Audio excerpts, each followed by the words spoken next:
အားလုံးပဲမင်္ဂလာပါရှင်ဒီနေ့ဘူတေနို audio channel လေးကနေပြီးတော့ဖတ်ပြပေးသွားမယ့်ဝိထုတိုကလေးကတော့ဆရာမကျူရေးသားခဲ့တဲ့တူဦးတဲ့သောသားဆိုတဲ့ဝိထုတိုကလေးပဲဖြစ်ပါတယ်ဘူတေနို audio channel လေးကနေနေ့စဉ်နဲ့အမျှဝိထုကောင်းလေးတွေကိုအမြဲတစေဖတ်ပြတင်ဆက်ပေးနေတာမို့လို့ဘူတေနို channel လေးကို like and subscribe မလုပ်ရသေးဘူးဆိုရင် like and subscribe လေးလုပ်ထားပြီးတော့ဘေးနားကခေါင်းလောင်းလေးကိုနှိပ်ကအားပေးနားဆင်ကြပါအောင်နော်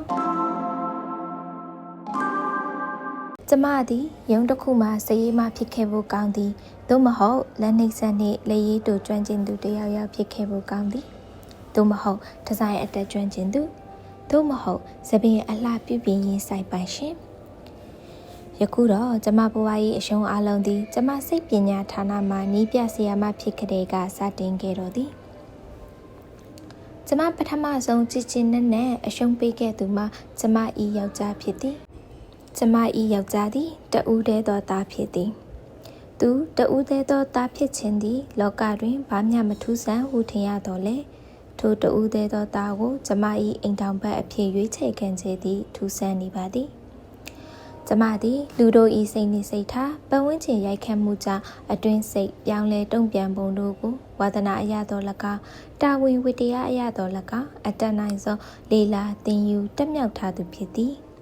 ထိုအခါတဦးတည်းသောသားများ၏ကောင်းကျိုးစိုးပြစ်များကိုတာမန်လူတစ်ယောက်သိသည့်ထက်ပို၍စနစ်တကျလေးလာသိမြင်ထားသူမဟုတ်ဘူးလားထိုကဲ့သို့မိမမျိုးကတဦးတည်းသောသားကိုအိမ်အောင်ဘက်အဖြစ်ရွေးချယ်ခဲ့သည်မှာထူးဆန်းသောမိုင်မဲမှုတစ်ခုဟုကျွန်မဝန်ခံရပါမည်ထိုထက်ပို၍မိုင်မဲသည်မှာအသက်9နှစ်အရွယ်ကလေးကဖခင်သေဆုံးပြီးနောက်အိမ်တော်မပြုသောမိခင်၏ချစ်ချင်းမေတ္တာကိုလူသည်ထက်ပို၍ထူးခြားစွာရယူထားသောတဦးတည်းသောတာမန်သည်လျက်နှင့်လက်ထပ်ခဲ့ခြင်းဖြစ်သည်ကျမ၏မိဘတွင်သားသမီး9ယောက်ရှိပြီးကျမသည်တတိယမြောက်သမီးဖြစ်သည်အလက်သားသမီးများသည်အကြီးဆုံးသို့မဟုတ်အငယ်ဆုံးသားသမီးများထက်သူတစ်ပါးအပေါ်ဆက်ဆံရေးပြည့်ပြည့်ချစ်တတ်သည်ကျမသည်သူတစ်ပါးအပေါ်ကောင်းကွက်ကိုရှာကြံ၍အမှတ်ပေးတတ်သူဖြစ်သည်ထို့ကြောင့်စိတ်ကောင်းနဲ့ကလေးမဆိုတလောက်သာရှိသောသူလိုယောက်ျားကိုဘဝတသက်တာဤထာဝရယင်းဤသူအဖြစ်မြတ်တာစွာပေါင်းသင်ခဲ့သည်ကျမသည်သူ့ဘော်တွင်ရှိရင်ဆွဲသူ့တန်မိုးထပ်ပင်မြင့်တွက်ကချစ်ခင်ခဲ့သူဖြစ်သည်သူနှင့်ကျမ1958ခုနှစ်ကျမတို့ဝိဇာတန်းအောင်သောနှစ်ကစတင်ချစ်ကြွမ်းဝင်ခဲ့သည်ငွေကြေးချမ်းသာပြီးအထက်တန်းကျသောမိခင်ဖြစ်သူ၏တွင်တင်ဆုံးမမှုအောင်မှာပုံစံကြကြကြီးပြင်းလာခဲ့ရသောလူငယ်တစ်ယောက်ပြီးသူသည်မိဘူးတိုက်ထားသောဘန်ကောက်ပစိုးရောင်စုံနှင့်ရိုးကုမ္ပဏီဖြင့်ရှက်အင်ကြီးအကောင်စားများကိုတည်တည်တက်တက်ထဲလဲဝစ်စင်တတ်၏ရန်ဖန်ရန်ခါတက်ကလက်ပေါင်းမီအပြော့စားကိုခပ်ပွားပွားဝစ်ကြ၏ထိုခေတ်အခါတုန်းကသူ့လိုအသက်20ကျော်ခါစားအရွယ်လူငယ်များဘောင်းမီကြကြဝစ်သောခေတ်ဖြစ်သည်ထိုခေတ်ကယောက်ျားလေးများထုံးစံအတိုင်းပိုကေကိုကောင်းလင်းစီလက်နေအောင်လိမ့်ကပြပြစွာဖိထားသောလှိုင်းတွန့်စပင်ပုံစံဖြစ်၏သူ၏ကျဲပြန့်သောနှစ်ဖူးမှာမဟာနှစ်ဖူးဖြစ်ပြီးစပင်ကိုအထက်သို့သိမ်းလိုက်လျင်စံညွန့်ချုံကလေးတစ်ခုကကျမဆွဲမှတ်အောင်နှစ်ဖူးအဆက်မှာလှပစွာတည်ရှိနေလေသည်အဝိတ္တတာထဲမှာရေမွေးပလင်းထည့်ထားရုံဖြင့်သူ့အင်ကြီးလုံးကြီးမှာပွန်ပီယာပြင်သစ်ရေမွေးနှံတင်လျက်ရှိသည်ကျမတို့နှစ်ယောက်စချစ်ကြိုက်ကြတော့သူရောကျမရောအသက်20ပဲရှိသေးသည်ကျမမဟာဝိဇာတန်းဆက်တက်စဉ်သူကသူ့အမေပိုင်သောကုမ္ပဏီမှာပဲကုန်သည်အဖြစ်အလုပ်ဝင်လုပ်သည်ကျမကသူ့ကိုအရာရှိဖြစ်စေခြင်းသည်သူကခေါင်းမမနှင့်အစိုးရဝန်ထမ်းဆိုသည်မှာကျွန်းအလုပ်ပူညင်းပဲလေသည်သူအစိုးရဝန်ထမ်းလုပ်ရေးမလုပ်ရေးနှင့်ပတ်သက်ပြီးကျမနှင့်သူအတိုက်အခံဖြစ်ကြရသေးသည်ကျမအစကတည်းကသိပြီးသားပါသူစိတ်တော်ကသူ့မိခင်ဤစိတ်ဆိုတာကိုပေါ့နောက်တော့ကျမကပဲအလျှော့ပေးလိုက်ရသည်ကျမကစိတ်ပညာဝါသနာပါသူလေသူစိတ်ကိုတတ်နိုင်သမျှခွဲချမ်းစိတ်ဖြာကြီးလေရှိသူလေကျမကကျောင်းမှာကျူတာပြန်လုပ်ခဲ့ပြီးသူကအပြင်စီးပွားရေးလောကထဲသို့ကိုရောစိတ်ပါဝင်ရောက်သွားသည်တခုတော့ဝန်ခံစမ်းမှာကိုအဲ့ဒါကိုမမေရဲ့တိုက်တွန်းချက်မဟုတ်လားဟုကျမမေးတော့သူခက်တီတီဖြင့်ငြိမ်သက်နေခဲ့သည်ဒါဟာသူဝန်ခံတာပါပဲသူသဘောမတူသောအကြောင်းအရာတစ်ခုကိုကျမတင်ပြဆွေးနွေးလျင်သူခါခါတီးတီးညှင်းဆန်လေးရှိသည် ကျမတို့စိတ်ပညာအလိုရဆိုလျင်တူးတဲ့သောသားသည်အလုတ်တစ်ခုကိုသူဤကိုယ်ပိုင်ဆုံးဖြတ်ချက်ဖြင့်အနေအကျဉ်းသာပြုလုပ်နိုင်သည်အများအဖြစ်မူတိစိတ်ဖြစ်စေမတိစိတ်ဖြစ်စေသူမိခင်၏ဩဇာတက်ရောက်မှုအပေါ်မှာအများဆုံးမူတည်လေးရှိ၏ကျမနှင့်သူရည်စားသက်3နှစ်အတွင်းကျမတို့2ယောက်ကွဲကာမလို့မကြခဏဖြစ်သည်ကျမကဘိုက်စကုန်းကြည့်ဖို့အရေးဆိုလျင်သူမဘယ်တော့မှအားလက်သည်မရှိသူမိကခိုင်းထားတယ်လို့ဟိုပွဲစားနဲ့ချိန်ထားတယ်လို့ဟိုကုမ္ပဏီမန်နေဂျာနဲ့ချိန်ထားတယ်လို့အမျိုးမျိုးအကြောင်းပြကကျမကိုဓာတ်ပြားတွေသာတစ်ချက်ပြီးတစ်ချက်ဝယ်ပေးလေးရှိသည်မမရရကျမနှင့်သူရည်စားတက်3နှစ်အတွင်းဂလုတ်ယုံမှာ2ခါပဲရုပ်ရှင်ကြည့်ဘူးသည်နောက်မှတည်ရသည်မှာသူရောသူမိခင်ရောဘိုက်စကုတ်ကြည့်ခြင်းနှင့်ကင်းဝေးလှသည်တဲ့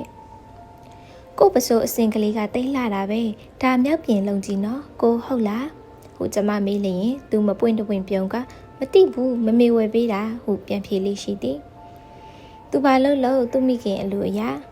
ဒီညနေတော့လဟာပြင်မှာခောက်ဆွဲစားရအောင်နော်ကိုဟိုတောင်းဆိုလျင်ဟာဒီနေ့ညမမေကထမင်းအထူစားဟိုမှားထားတယ်ကိုအိမ်မှာစားရမယ်နောက်နေ့မှစားကြစို့နော်တဲ့ဘလောက်များဆွဲကုတ်ဖက်ပြစ်ချင်စရာရည်စားလဲနော်ကိုမမေကိုတိတ်ကြောက်ရသလားဟုမေးလျင်တော့သူကအလွန်စိတ်ဆိုးသည်မမေကိုဘာလို့ကြောက်ရမှာလဲမမေကကို့အပေါ်မှာတိတ်ချစ်တိတ်အလိုလိုက်တာတိတ်တွေ့တာကိုမျက်နှာအညိုခန္ဓာမဟုတ်ဘူးဟုဒေါသတကြီးပြောတော့သည်ဟဲ့ကျမမယုံပါမမေကတိတ်တွေ့တာလားကိုကတိတ်တွေ့တာလားထိုမိကုံကိုအခုချိန်ထိကျမမမေပါမမေနဲ့ကျမနဲ့ဘသူကိုပူချစ်တယ်လဲဟုကျမကပ်ဖက်မေးမိလျင်တော့ထိုနေ့တညနေလောက်စကားပြော၍အပေါက်အလန့်မတဲတော့ချေမတူတာနှစ်ခုကိုရှင်မေးရက်လေခြင်းဟုသူစိတ်တို့ကမျက်နှာစုပုံနေတော့သည်ဘသူကိုပူချစ်ပါသည်ဟုသောအဖေမျိုးဘယ်တော့မှကြားရမည်မဟုတ်ကျမကတော့ရှင်းရှင်းပြပြပဲကျမဤမောင်နှမသားချင်းထက်ပို၍မိဘထက်ပို၍သူ့ကိုချစ်ကြောင်းမကြာခဏထုတ်ပေါ်ကြွေးကြော်လေးရှိသည်ဒီလိုဆိုတော့လေသူ့ဘက်ကဝမ်းသာပြရကောင်းမှမသိကျမကခုံမြင်ဖနက်စီးပြီးထမိန်ကိုခြေသလုံးတစ်ဝက်ပေါ်အောင်ဝစ်တတ်သည်ကျောင်းမှာတော့ကျမကနာမည်ကြီးမိန်းမပြူတယောက်လေအိမ်ရီမပြတ်ခိဆန်သူအဝိစားဆန်းတည်၍မကလတ်သူနဲ့တွေ့ချိန်မှာတော့ထမိန်ကိုတက်နိုင်သမျှရှိဝေးရပါ၏သူမကြိုက်တဲ့၍မဟုတ်ပါမမေကထမိန်တူတူဝစ်တော်မိန်းမများကိုကြည့်မရဘူးတဲ့ဟုအကြခဏပြောတတ်လွန်သောကြောင့်ဖြစ်ပါသည်တခါတော့ကျမအာကောင်းချစ်ပြီးအော်ဟီရန်တွေ့ပြလိုက်ခြင်းသည်နေစမ်းမအောင်ကိုရဲ့အခုကျမရဲ့ချစ်သူကကိုမေအောင်လားဒေါ်ကြီးစိန်လားကျမကဘသူနဲ့ယူမှမှုဘသူကြိုက်အောင်နေရမှာလဲသို့တော့ကျမစိတ်ကိုလျှော့ထားလိုက်ပါသည်သူမေမေသည်သူ့အတွက်ကဘာလောကကြီးတဲ့ကမိန်းမအပေါင်းတို့ဤစံပြဖြစ်ဟန်တူသည်ဒီတော့ကျမကသူ့အတွက်စံပြအိမ်တောင်ပတ်ဖြစ်ချင်လျင်သူ့မေမေဤပုံစံကိုတတဝေမတိန်လိုက်နာမှဖြစ်မည်ဒီတော့ခပ်ပါပါနိုင်လွန်စားများကိုဖြင့်ကျမကိုပေါ်ဘယ်တော့မှမတင်ဖြစ်အောင်ဂရုစိုက်ရသည်ဂျော်ဂျက်ဆာဆိုသည်မှာအလွန်ဆုံးတက်နိုင်လျင်ချီတဲ့ဘိုးတဲ့စသည်တို့ကိုသာအင်ကြီးအပြေဝေရသည်လုံချီဝေရတွင်တော့ရှည်လျင်ပြီးရောပိုးတွန့်လုံချီဝေလင်လည်းပြဿနာရှိပုံမရချေကျမဤဖောင်းမှုသောလက်ချောင်းသွေးများထိတ်ရှိပုံစံသွင်းပြုပြင်ထားသောနီမြန်းသည့်လက်သေးများကိုသူ့မေမေကြိုက်မှာမဟုတ်ဘူးသောအကြောင်းပြချက်ဖြင့်တည်ရည်စွာညှက်ပစ်ခဲ့ရသည်ကျမတို့ခေတ်ကနှကန်းကိုနှကန်းဤတောင်းဖြင့်ခါကြီးပုံသွင်းကဝိုင်းရည်ဆိုသောခေတ်ဖြစ်ပါလျက်မေမေကြိုက်မှာမဟုတ်ဘူးသောအကြောင်းပြချက်ဖြင့်ခပ်ပါပါဖြော့ကလေးနှကန်းအရေးကြိုင်မတိမတာဆိုသည့်အကျင့်ကိုလုပ်ရသည်အဲလစ်ကိုတို့လက်ထပ်ကြဖို့တော်ပြီဟုသူအဆိုပြုသောအခါကျမကစိတ်ပေါက်ဖြင့်ဘာတော့ဒါလည်းမမေရဲ့ညွှန်ကြားချက်ပဲလားဟုမေးတော့သူကဟဲပပရေမော်လီသည်ကျမယောက်ျား၏ဘဝတွင်ပထမဦးဆုံးနှင့်နောက်ဆုံးအကြိမ်သူ့ကိုယ်ပိုင်ဆုံးဖြတ်ချက်ဖြင့်ပြုလုပ်ခဲ့သောအချင်းအရာတစ်ခုမှတစ်ခုသာရှိသည်၎င်းမှာကျမကိုလက်ထပ်ခဲ့ခြင်းပင်ဖြစ်သည်သူမေမေနှင့်ပထမဆုံးအကြိမ်ကျမတွေ့ရသောနေ့ကသူနှင့်ရည်စားဖြစ်ပြီးပထမဆုံးအကြိမ်အိန္ဒိယမှာ2ယောက်အတူတူထိုင်ရသည့်အဖြစ်ထက်ပင်ရင်ခုန်မောပန်းနေတော့သည်တာဖြစ်သူကိုနှစ်ပေါင်း20ကျော်ပုံစံသွင်းကသူမ၏တစိမ့်ရိုက်ခတ်ထားသောခေတ်ပညာတတ်မိခင်တယောက်ဟာဘလို့ပုံစံမျိုးဖြစ်မှာပါလဲဟူသောအတွေ့ဆောင်ကျမမှခြေပြားလက်ပြားများပင်အေးစက်နေခဲ့သည် သူတို့အိမ်သည်ကိုကိုင်းဘက်ကကျဲဝန်းသောခြံကြီးတစ်ခြံထဲမှရှိသည်သူမောင်းနှင်သောအနက်ရောင်စလွန်ကားကလေးဟွန်းတန်ဖြင့်ခြံထဲသို့ဝင်ရောက်သွားတော့လေသူမိခင်ကတိုက်တကားဝမှလာရက်ဖော်ဟင်ပေးမရသူတော်ကသာတကားလာဖွင့်လျက်ကျမကိုပထမဆုံးအကြိမ်မြင်မှုသည်၌ပြုံးပြကချစ်စရာကောင်းလိုက်တာဟူရည်ရွတ်ဖော်ရသည်အဲကန်းထဲမှာဝင်ထိုင်ပြီးတော့လေသူမိခင်ကိုမတွေ့ရနောက်တော့သူကျမနာကဲ့၍တိုးတိုးကလေးတတိပေးသည်မမေကိုသွားပြောလိုက်အောင်မေမမေနဲ့နှုတ်ဆက်တဲ့အခါမှာအဲလက်စ်မတ်တက်ရက်ပြီးနှုတ်ဆက်ပါနော်တဲ့ဖယားကြီးကျမဒေါသထွက်သွားသည်ကိုဟာဘာဖြစ်လို့ဒီလောက်အစိုးရင်ကြီးရတာလဲကျမရဲ့ရောက်ကမဖြစ်မဲ့အမျိုးသမီးကြီးတယောက်ကိုမတ်တက်ရက်နှုတ်ဆက်ဖို့တတိမရလောက်အောင်ကျမမရိုင်းပါဘူးကိုရဲ့သို့တော့ထုံးစံအတိုင်းကျမမျိုးသိက်ကပြုံးပြကောင်းငင်လိုက်ပါသည်သူခမညာငါအတွက်ခုံယူချင်းရှာလို့ငါပေါ်သူမိခင်တဆန်ချီမျှစိတ်မကွက်စေချင်လို့ရှိမှာပါဟုတွေးလိုက်သည်တကယ်တမ်းတွေးကြသည့်အခါမှာတော့ကျမသည်မျက်နှာအနှင်းငယ်မျှမငဲ့ပဲကျောင်းသားများကိုစာတင်သည့်ထက်နည်းနည်းမှမဝိမရဲမဖြစ်ပဲရဲဝံ့စွာရင်ဆိုင်နိုင်ခဲ့လေသည်သူမိခင်သည်သူ့ပုံတူအတိုင်းဖြစ်သည်မဟာနဖူးပြင်ကဝင်းဆိုနေသည်ပရုံမပိတ်သားအဖြူလက်စကရင်ပုံအိမ်နီဖတ်ပူးနုရောင်နှင့်ရွှေရောင်ရောဆက်ထားသောအစင်လှဆန်းဆန်းအင်ဒိုနီးရှားပါတိတ်နှင့်တွဲလျက်သောလဲတိုင်းမှာဆွဲကြိုးလုံးဝမပါဘဲဘက်လက်ကဝစ်တွင်စတိလက်ကောက်တရံသာဝစ်ထားသည်ဘီးစတုံးမှာခံညာလှပါသည်သူ့နှခမ်းထပ်ပင်ပါလျက်တင်းစီသောနှခမ်းမှာကျမကိုပြုံးပြလိုက်တော့ဖြူဖွေးတောက်ပသောသွားများလက်ခနဲ့သာပေါ်ပြီးပြန်လည်စီပိတ်ပြုံးနေကြသည်ချမလာပါသောမျက်နှာမှာအင်ဒရီကြီးလွန်သောကြောင့်တင်းမာမလို့ထင်ရ၏မေမေဒါကျွန်တော်တငယ်ချင်းလေးအဲလစ်ကျော်မဟိုသူမိတ်ဆက်ပြီးတော့ခပ်ပြုံးပြီးမြန်မာနာမည်မရှိဘူးလားကွယ်ဟူမေးတော့သည်ကျမကကမန်းကရန်ရှိပါတယ်မေမေကျမနာမည်အေးကျော်ပါဟုဖြေရသည်အေးအဲ့ဒီနာမည်လေးကမှစက်တည်ရှိတာကျမကိုအေးကျော်ဟူမြည်သူမှမသိကြောင်းအဲလက်ဟူသာလူတွေသိကြောင်းမပြောပြလိုက်တော့ပါထိုနေ့ကကျမ၏ပုံစံကိုသူ့မေမေကမကြိုက်ဘူးလားမသိအနက်ခံပေါ်တွင်ငွေရအမြင့်ခတ်ရေးကွေးကလေးများပါသောဖဲဘရိုကေလုံးကြီးမှာကျမကိုယ်လုံးကိုတိတ်ပေါ်လင်းစေသလားမသိပေစပင်ကိုနှစ်ပတ်ရှုဖြစ်ထုံနှံခဲ့ရကောင်းတာသို့မဟုတ်ပြင်သစ်စတုံးဖြစ်လေယခုတော့ကျက်ဆံမီနှစ်ဖက်ချစ်ကထိုကျက်ဆံမီများကိုတဝက်ခက်ပြန်ခောက်တင်လျက်ဖဲကျိုးအဖြူအောင်ဖြင့်စီးနှောင်ထားတော့နည်းနည်းမှမခံရဘူးထင်သည်တက္ကသိုလ်ကကျူတာနှင့်မတူပဲဥပစာတန်းကကျောင်းသူတယောက်ပုံစံမျိုးဖြစ်နေမှာပေါ့ကျမတို့300ညနေစာထမင်းစားတော့သူမေမေကစပွဲထိတ်တင်ထိုင်သည်သူနှင့်ကျမကမျက်နှာချင်းဆိုင်မှထိုင်ပါသည်ကျသားစီပြန်ဟင်းများမှာဇွန်းခရင်ထိလိုက်ရုံဖြင့်နုဤကပဲ့လွယ်ပါလျက်သူမိခင်ကသူ့အတွက်ကိုယ်တိုင်အယိုးထွင်းအသားကြီးဖဲ့ယူထည့်ပေးသည်သူထမင်းပကံထဲတွင်သူမေမေထည့်ပေးသောဟင်းမျိုးစုံဖြင့်ပြည့်လျံနေတော့သည်ထိုချိန်မှာသူမျက်နှာကိုကျမအကဲခတ်မိတော့ထိုဖြစ်ပျက်မျိုးရှင်းနှစ်ပေါင်းများစွာကတည်းကအကျဉ်းရလာခဲ့သူပမာမထူကြပေကျမရှိမှဒီလိုအမေကယူရပြ၍ရှိုးတို့ရှန်တန်လုံးဝဖြစ်ပုံမပေါ်ဒီကလေးကကျမရိပ်မိလိုက်ပါသည်သူနှင့်သူ့မမေ၏အကြားတွင်ဝင်ရသောသစိမ်းမင်းကလေးတယောက်၏ဘဝမှာတော်တော်ခက်ခဲပင်ပန်းလိမ့်မည်သူမေမေကကျမပကံတဲကိုတော့ဟင်းလုံးဝမထည့်ပေးချေစာအေးကျော်အာရပါရစာတော်ကိုယ်တိုင်စီစဉ်ချက်ပြုတ်ထားတာတွေကြီးပဲဟုတ်ကဲ့ကျမငြိမ်သက်စွာစားပါသည်ကျမကိုယ်တိုင်မေမေဟုခေါ်ခဲ့ပြီးဖြစ်ပါလျက်သူမကဘာဖြစ်လို့တော်ဟုသုံးနှုံပါသလဲကျမစိတ်ထဲမှာခက်အောင်ဖြစ်သွား၏မောင်မင်းကြီးသားကဖြင့်ကျမ၏စိတ်ကျဉ်ကျပ်မှုကိုလုံးဝဂရုစိုက်ပုံမရသို့မဟုတ်ကျမစိတ်ကျဉ်ကျပ်နေကောင်းနေလိမ့်မည်ဟုတွေးတတ်ပုံမရသေးကျမပကံတဲ့ဟင်းထည့်ပေးဖို့ကိုလည်းသူမိခင်ရှိမှမို့လို့မဝေမရဲဖြစ်နေဟန်တူသည်ဘာရမလဲဒါအဲလစ်ကျော်မောင်လေးကျမစသားဖတ်များကိုဇွန်းခရင်ဖြင့်ကျွမ်းကျင်စာတည်သက်ဖတ်တွင်လျက်သူမိခင်ပကံထဲသို့ထည့်ပေးလိုက်ပါသည်မမေကမမေသားပကံထဲကြီးထည့်ပေးနေတော့ကျမကမမေပကံထဲထည့်ပေးမယ်နော်သူတို့နှစ်ယောက်လုံးအနေငယ်နေရခတ်သွားသလိုတယောက်မျက်နှာတယောက်ကြည့်လိုက်ကြ၏ပြီးမှသူမိခင်ကပြုံးက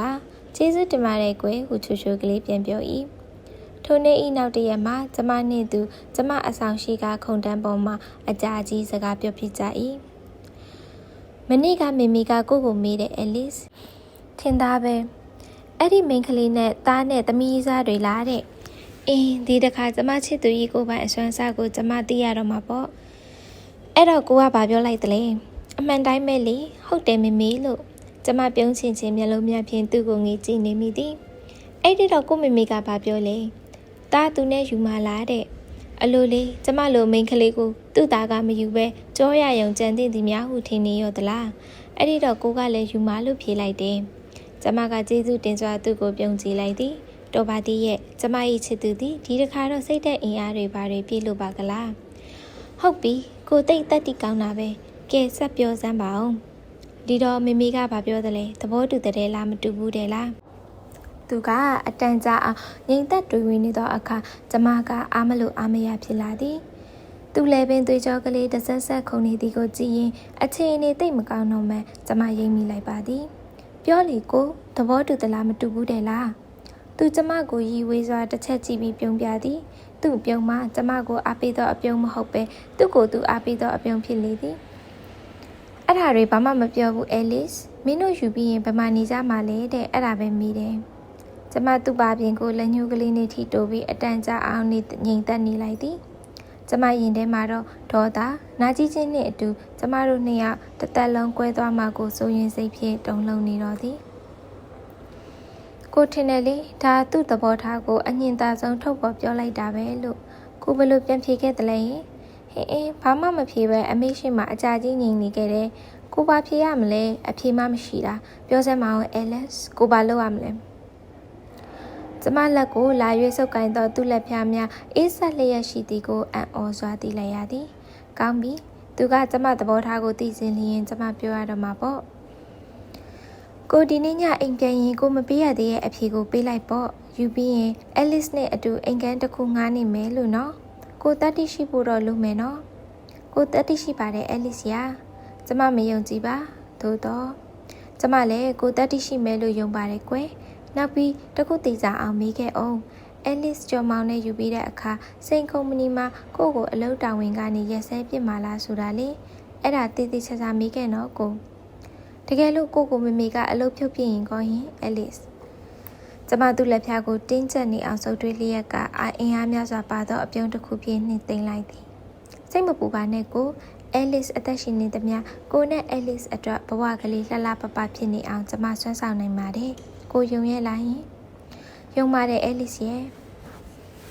1962ခုနှစ်တွင်သူနှင့်ကျမလက်ထပ်လိုက်ကြသည်ကျမကိုမနစ်မြုပ်သောဒေါ်ချီချီစိန်နှင့်ဝေးရာစိတ်ငြိမ်ရက်ကွက်ကလေးတစ်ခုမှာကျမနှင့်သူပျော်ရွှင်စွာဘဝကိုကျဉ်းနှက်စွာနေခဲ့ရသည်မှာ3လခန့်သာကြာမြင့်ပါသည်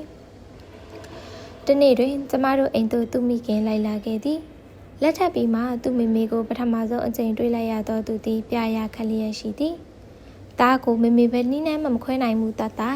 ထိုစကား၏အဆုံးမှာမိခင်အပေါ်ထားသောသူ၏မဖြစ်စလောက်မာနကလေးအရေးပြောကြသွားဟန်တူပါသည်မမေတယောက်ထိုင်နေရတာအဲလစ်ရဲ့ဒေါ်လေးကလည်းအလုပ်ကိစ္စတွေမှာတိတ်တိတာမဟုတ်ဘူးမမေကကိုကိုကုမ္ပဏီမှာအလုပ်ပြန်လုပ်စီခြင်းနေတယ်ကျမတို့နှစ်ယောက်ကိုကိုကိုင်းအိမ်သို့ခေါ်ယူဖို့တော့သူ့မမေစဉ်းစားဟန်မတူပါကျမထိုကိစ္စကိုတညာလုံးစဉ်းစားရသည်ကျမတို့မိသားစုစာဝတ်နေရေးကိုပူပင်၍အလုပ်ဝင်လုပ်မည်ဆိုလျင်တော့ကျမမာနကြီးစွာခခတီတီတားမြစ်လို့တားမြစ်ကောင်းမည်ယခုတော့မိခင်တယောက်တည်းမနိုင်မနှင်းဖြစ်နေသောစိန်ကုမ္ပဏီကိုကူညီပေးရန်အကြောင်းပြချက်ထိုအကြောင်းပြချက်ကိုပဲချွေးမကခါတီစွာညှင်းဝင့်မိနီနောက်ပြီးတဦးတည်းသောသားနှင့်ထိုသားအသက်9နှစ်အရွယ်ကလေးကလေသိဆုံးသွားသောမုတ်ဆိုးမမိခင်တို့၏အကြာကချစ်ချင်းမြတ်တာမှာတန်ရုံးစဉ်တစ်ခုအစားထိုးယုံဖြင့်တော့မပြိုကွဲနိုင်မှန်းကျမသိပါသည်မပြိုကွဲနိုင်မှန်းသိလျက်နှင့်ပြိုကွဲအောင်ကြိုးစားလျင်ကြိုးစားသူသားမိတ်မဲရကြလိမ့်မည်ကောင်းပြီလေကိုအလုပ်သွားလို့ပေါ့ထိုစကားပေါ့ကလေးဤနောက်တွင်ကျမချစ်သောယောက်ျားကိုဆွန့်လွတ်လိုက်ရကြောင်းနှစ်များစွာကြာမှကျမသိကြခဲ့သည်သူသည်နနက်အစောစားကိုကျမထံတွင်စားသည်နေ့လယ်စားကိုတော့ကျမတို့သဘောတူညီချက်အရအမြဲတမ်းသူမိခင်ကကြွေးလိရှိ၏ပြဿနာမှညစာဖြစ်သည်ညစာကိုသူ့အတွက်ကျမအမြဲတမ်းထည့်ချက်ထားလိရှိပြီးသူဘယ်တော့မှမစားပါမမေကကြွေးလိုက်လို့ဟူသောစကားမျိုးဖြင့်ကျမဤညစာကိုပြန်လာမှတယောက်တည်းကြိတ်မိတ်စားရသည်မှာဗလအခမ်းရခတ်ဖို့ကောင်းပါသည်။ကိုမမေကိုပြောလိုက်စမ်းပါမယားတယောက်ဟာလင်းတယောက်နဲ့တနေ့မှတစ်ချိန်တောင်ထမင်းလက်ဆောင်စားခွင့်မရှိတော့ဘူးလားလို့အဲလစ်ကမေးလိုက်တယ်လို့သူဘယ်တော့မှပြန်ပြောမိမဟုတ်မှန်းကျမသိတာပဲ။တ တခါတရံရှားပါစွာညစာစားဖြစ်သောအချိန်များတွင်လည်းမေဆိုရင်ဒီဟင်းကိုဒီလိုမချက်ဘူးဟူသောစကားမျိုးကိုမကြာခဏအခမ်းရခတ်စွာကြားရသည်ငါကြော်တာကစားခရမ်းသီးတုတ်တာအထိကျမငါကိုအချိုကြော်လေးရှိသည်ချက်တုံကိုစီတက်ပြီးမှတကြားမဖြစ်စလောက်ထဲ့နေထားသောငါကိုကြော်သည်သူကအဲ့ဒါမျိုးကိုမကြိုက်ပါတဲ့မေဆိုရင်ကောင်းပြီသူ့မေကြော်တယ်လို့ချက်တုံစီချက်မပါပဲစီနစ်ချီကြော်ကြွေးပြန်တော့အဲလစ်ရဲ့ငါကြော်ကချိုးလဲမချိုးဘူးငန်ငန်ကြီးဟုအပြစ်ဆိုသည်ကျမအန်စိတ်ကပြုံးနေရသည်ခရမ်းချင်သည့်တုတ်ကြိုက်လှကြီးရဲ့ဆိုလို့ကျမပစွန်ကြောက်နိုင်ခြင်းနှင့်တုတ်ပေးသည်သူကတုတ်ကနန်းစိတ်ကနန်းသာစားပြီးအဲလစ်ရဲ့ခရမ်းချင်သည့်တုတ်ကချင်လိုက်တာဟူ၏ဟေးခရမ်းချင်သည့်တုတ်ကိုချိုမြနေအောင်အဲလစ်လည်းမတုတ်တတ်တော့ဘူးကိုချိုချင်းတကြားထဲပေါ့သို့တော့ကျမမျိုးသိက်ကပြုံးနေလိုက်ရပါသည်ခရမ်းချင်သည်နည်းနည်းစိမ့်သွားလို့နဲ့တူပါတယ်ကိုရဲ့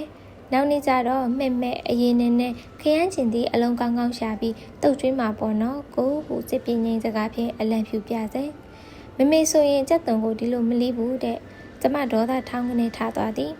ကြက်တုံကိုအကွင်းလိုက်လီးလဲဘိုက်ထဲရောက်တော့ဟိုတင်းဖြစ်တာပဲအရှိလိုက်လီးလဲဘိုက်ထဲရောက်တော့သို့တော့ကျမမပြောလို့ပါနှစ်ပေါင်း20ကျော်ပုံသွင်းခံထားရတဲ့အယုတ်တရုတ်လေးအဲလစ်ဒါကိုမညွန့်ညင်နဲ့ချက်ချင်းပုံသွင်းလို့ရမယ်မထင်နဲ့အချိန်ကာလလိုတဲ့ဖြည်းဖြည်းအော်ဟုတ်လားဒါဖြင့်နောက်နေ့ကျတော့ကြက်တုံကိုအကွင်းလိုက်ကလေးတွေလှီးပေးမယ်နော်ကိုအဲလစ်ကျောင်းကပြန်လာတော့အရန်ပင်မနာနဲ့ကိုဒီလိုကြိုက်တိုက်လိုက်မယ်ဆိုတာစဉ်းစားဖို့မေ့သွားလို့ဟုတ်တယ်ကိုရေအိမ်မှာလဲမမီကခရမ်းချင်စီတုံးရင်ချက်တုံကိုအမြဲတမ်းအကွင်းလိုက်လှီးတာလှလဲလှတယ်ခရမ်းချင်စီနဲ့လဲရောထွေးမသွားပဲတီးတန့်ဖြစ်နေရောလေစိတ်ထဲကတော့ဟင်းကျူပကံနှင်းနာကောက်ပေါက်ပြစ်ချင်နေမိ၏ကျမတို့နှစ်ယောက်အိတ်ခမ်းတစ်ခန်းစီတက်တက်အိတ်ကြဖို့ကျမအကြံပြုတော့လဲသူလက်မခံခဲ့ပါကိုအသက်12နှစ်အရွယ်ထိမေနဲ့တကနီနဲ့အိတ်တုံးအဲလစ်ရဲ့နောက်ပိုင်းကိုတယောက်ထက်အိတ်ရမှာကြောက်လာရောကိုလူပြဘဝတစ်လျှောက်လုံးတခန်းတက်တက်အိတ်တာအိမ်မက်ဆိုးတွေမတက်တဲ့အမြဲတမ်းမေပဲကိုအတွက်ချင်းအောင်ချပေးဆောင်ချုံပေးဤပိတ်ပေးပြတင်းပေါက်ပိတ်ပေးလုပ်ခဲ့တာပဲတကယ်လဲသူဒီညအိတ်လျင်အနီးနားမှာတစုံတယောက်ရှိနေမှအိပ်ပျော်လေးရှိသည်တခါတရံအိမ်မက်ဆိုးမှတ်ပြီးဖြုံခနဲ့ညင်းညူထထိုင်လျင်ကျမပါအေးရေးပြရသည်ကိုဘာဖြစ်လို့လဲဟင်ဟိုမေးလျင်6သွေးတုံးလုံးသောအတန်ဖြင့်အိမ်မက်မက်လို့ဟိုတုံးတီတီဖြေလေးရှိသည်ဘာအိမ်မက်လဲကျမကိုပြပြစမ်းပါသူ့အိမ်မက်များကိုကျမသိကျင်စိတ်ပြင်းပြစွာမေးလေးရှိသည်ကျမက psychologist လေအိမ်မက်တွေကို analyze လုပ်တတ်တဲ့ကိုဘာကြောင့်မက်တယ်ဆိုတာကျမပြောပြနိုင်မှာပေါ့သို့တော့သူ့အိမ်မက်များကိုဘယ်တော့မှကျမကိုပြောမပြခဲ့ပါထိုညမျိုးတွင်သူသည်ခလေးတစ်ဖွဲကျမရင်ခွင်ကိုတိုးဝင်လျက်ကွေးကလေးအိတ်ကိုကြိုးစားလေးရှိသည်ကျမကလည်းသူ့စိတ်ချောက်ချမှုများပြေပြောက်ပါစေတော့ဟုသူ့နှစ်ဖူးပေါ်မှစပင်ကိုလက်နှင့်တက်ပေးရင်သူ့ကြောကိုလက်ဖြင့်ပွေးဖက်လုံးချုံစီရင်ခလေးတယောက်တိတ်တလူချော့တိတ်ခဲ့ရတဲ့လေသည်ကျမမရှိလျင်သူ့ဘဝဘလို့မှရက်တရွေမဖြစ်သောအခြေအနေမျိုးကိုရရှိလာဖို့ကျမမှရှိသမျှစည်းစိမ်နှင့်လဲယူရမည်ဆိုလျင်တော့ကျမလဲယူလိုက်ခြင်းပါသည်သို့သောဤကဲ့သို့သောအခြေအနေမျိုးမှာသူမိခင်အသက်ထင်ရှားရှိနေသမျှကာလပတ်လုံးမဖြစ်ပေါ်လာနိုင်မှန်းလဲကျမသိသည်သူမိခင်သည်သူ့ဘဝအတွက်အရေးကြီးဆုံးဖြစ်လေသည်ကျမကတော့သူမိခင်ဤကိုဘွားရုပ်တွင်သူမိခင်ကိုစားသူ့ကိုကျင်နာယူရမှုပေးရမယ်သူတူးတဲ့သောသားများသည်အိမ်အောင်ပြုခဲ့လာသည်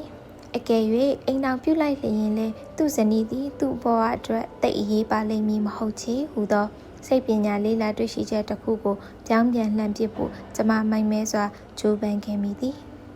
သို့တော့ကျမဘဝတွင်ဒုတိယအကြိမ်အရှုံးပေးရသူမှကျမရောက်ခမတော်ကြီးစိန်ဖြစ်သည်ကျမချစ်လာစွာသောယောက်ျားကိုအခြားဘယ်မိန်းမနှင့်မဆိုရှင်ပြ၍အရာယူရဲသောကျမသည်တော်ကြီးစိန်ကိုတော့စောစီစွာအရှုံးပေးခဲ့ရသည်